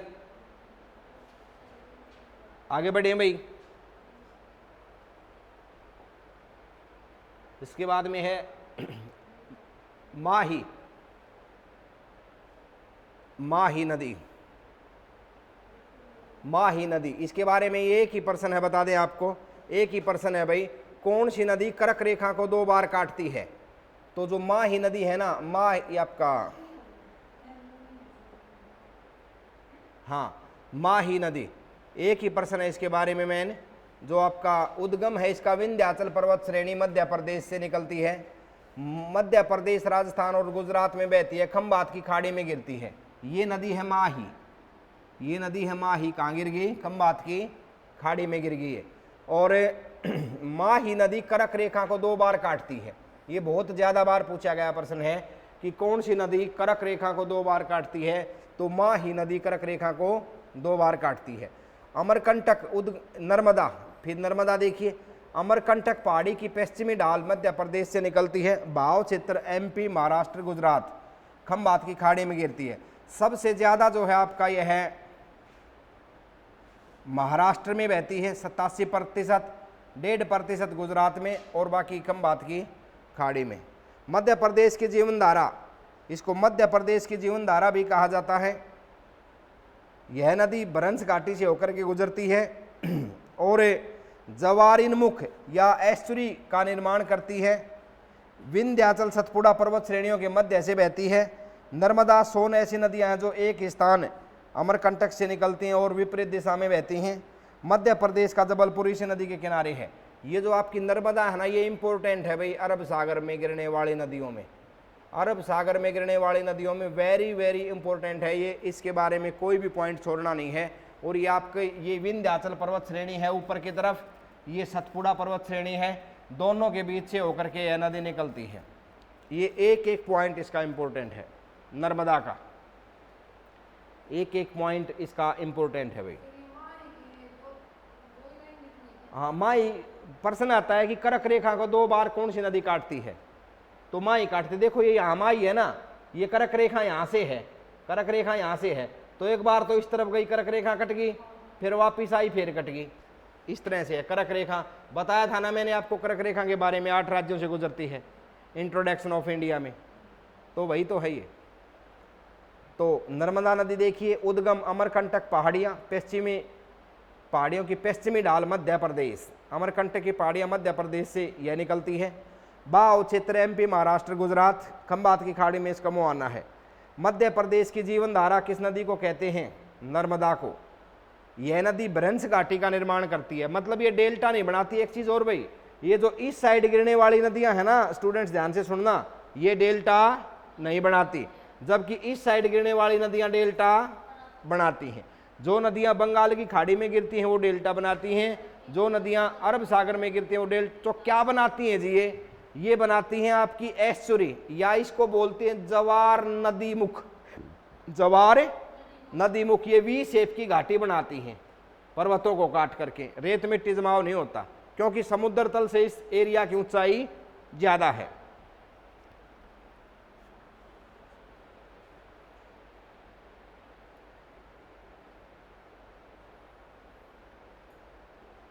क्लियर हुआ?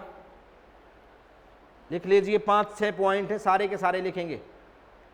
ये प्रश्न तो बहुत ही फेमस है, निम्न में से कौन सी नदी डेल्टा नहीं बनाती? नर्मदा और ताप्ती मात्र एक पाओगा, और जब 2-2 नदियां के ऑप्शन देगा तो दोनों पाओगे। नर्मदा और जो ताप्ती नदियां हैं डेल्टा नहीं बनाती हैं।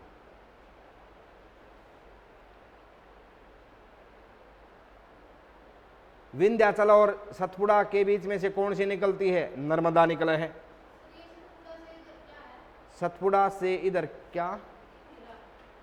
विंध्याचल और सतपुड़ा पर्वत, हाँ विंध्याचल। विंध्याचल और ये चित्र में आप यहाँ मैप में देखो ना, ये कौन सी श्रृंखला दिखा दी?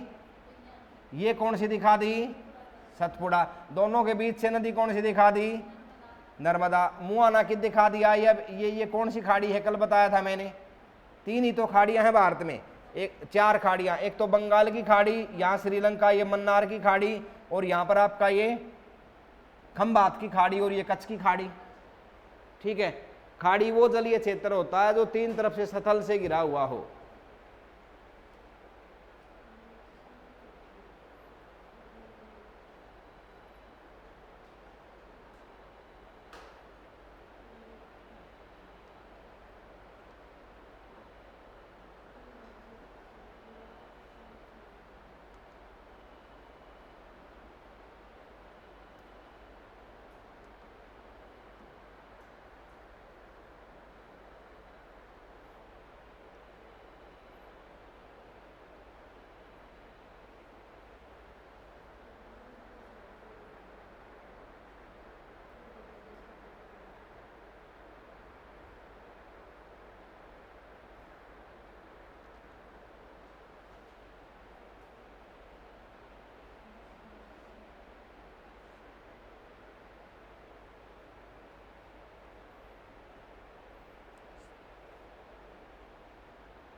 कर लिया?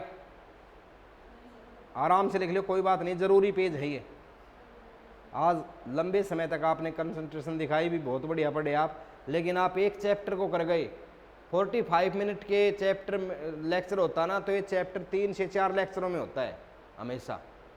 और आपका जो है ना, ये 2 लेक्चर में आपका ये फिनिश हो गया, क्योंकि सारी की सारी नदियाँ अपने नहीं पढ़ी हमने। नदी तंत्र, गंगा नदी तंत्र, ब्रह्मपुत्र नदी तंत्र, सिंधु नदी तंत्र उधर पड़ी हैं, और 21 नदियां ये हैं।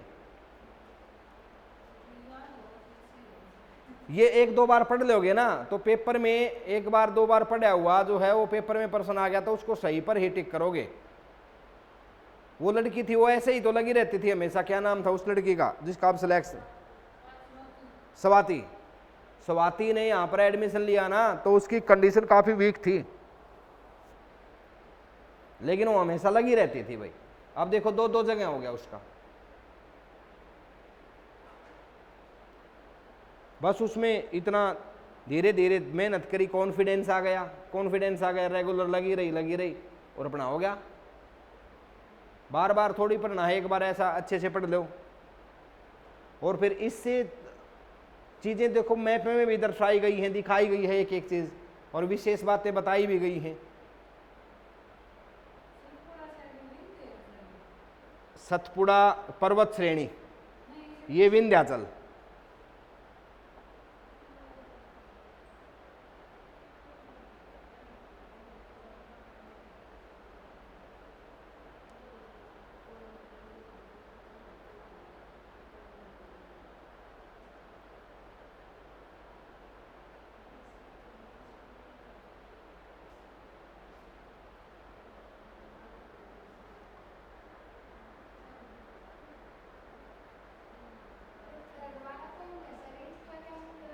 क्या? जवार निधमुख। देखो एक तो मान लिया इस साइड की नदियां थी, इस साइड से समुद्र तल से ऊंचाई इस साइड से है ना भाई लगभग 615 मीटर के आसपास है, जबकि इस साइड से समुद्र तल से ऊंचाई लगभग 1200 मीटर आसपास है। अब ज्यादा ऊंचाई से पानी आ रहा है तो उसकी स्पीड मिलेगी। हाँ हाँ, भारत जो है ना, ये भारत का मैप है, ये ऐसे है पृथ्वी पर ऊपर से देखे ना इसको, ये ऐसे है। तो इधर ऊंचाई कम है तो बहाव मंदा हो जाता है। जब नदी के पानी का बहाव मंद हो जाएगा ना, तो उसमें रेत मिट्टी कण होंगे, वो जमने लग जाएंगे। यहाँ पर तो जमाव हो जाता है, और इस क्षेत्र में जमाव होने के कारण ही यहाँ पर ये डेल्टाई क्षेत्र है भारत का। इस क्षेत्र के लोग धान की 3-3 फसल लेते हैं, डेल्टाई क्षेत्र है ये। अब यहाँ ऊंचाई ज्यादा है तो नदी के जल की जो स्पीड है ना, वो तेज रहती है। अब तेज रहेगी तो अपने आगे आने वाले रेत मिट्टी को नदी उठा सकती है, लेकिन जमा नहीं सकती। तो अब जब पहाड़ी क्षेत्र है तो ये नदियां जो बहती है ना, इन्होंने धीरे धीरे पहाड़ों को काट के ऐसे वी शेप की घाटी बना दी और आके अरब सागर में गिर गई। अब यहाँ इस वी शेप की घाटी को एस्टुरी भी कहते हैं या फिर जवार नदी मुख भी कहते हैं। समझे बात को, ये चीज है। इस बस फिनिश हो गया ये देखो, ये दिखा रखा, ये डेल्टा है, ये एस्टुरी है, डेल्टा और एस्टुरी। और ये इस तरह से कहीं कहीं कटाव वगैरह होके ये ब्रेंस घाटी रिफ्ट वैली होती है। ये चित्र में दिखा दिया है इन्होंने, ये डेल्टा भी दिखा दिया, एस्टुरी भी दिखा दिया और ये ब्रेंस घाटी भी दिखा दी। ये उस समय का फोटो है जिस समय बरसाती नदियां हैं। ये बरसाती नदियां हैं, तो उस समय जो बरसात पानी नहीं होता तो उस समय का ये फोटो इसने लिया है। पानी नहीं होता, पहाड़ों को देखो ये काट वगैरह हो रही है ना पहाड़ों की, ये घाटी बन गई, ये ब्रेंस घाटी है। ठीक है, ये पानी के समय का है। इसके बाद में देखें भाई मांडवी, गोवा जो है, गोवा और कर्नाटक से बहती है। हाँ, गोवा की राजधानी पणजी मांडवी नदी के किनारे है। और भाई बस ये लास्ट है। ये हम यहाँ आगे देखो, आपने इतना कर लिया, ये लास्ट है, ये लास्ट है। आप ताप्ती, मांडवी और जुवारी, बस ये लास्ट है। अपना ये चैप्टर भी समाप्त हो गया है भाई, कुछ नहीं आगे, ये खत्म हो गया, बस फिनिश हो गया। अब फिनिश ही हो गया, ठीक है ना। अब देखो इसको, ये जो क्लास है ना आपको दोबारा देखनी है, ये क्लास आपको दोबारा देखनी है भाई। दोबारा से इसका जो लेक्चर आएगा ना अपना, तो इसको रिवाइज करके फिर आगे दूसरा चैप्टर करेंगे। लेकिन आप फिनिश कर चुके एक चैप्टर को अच्छे से, इतना डिटेल से और इतना अच्छे से शायद ही, मतलब आपने पहले वीडियो देख लेना, मैं भी करवा दूंगा।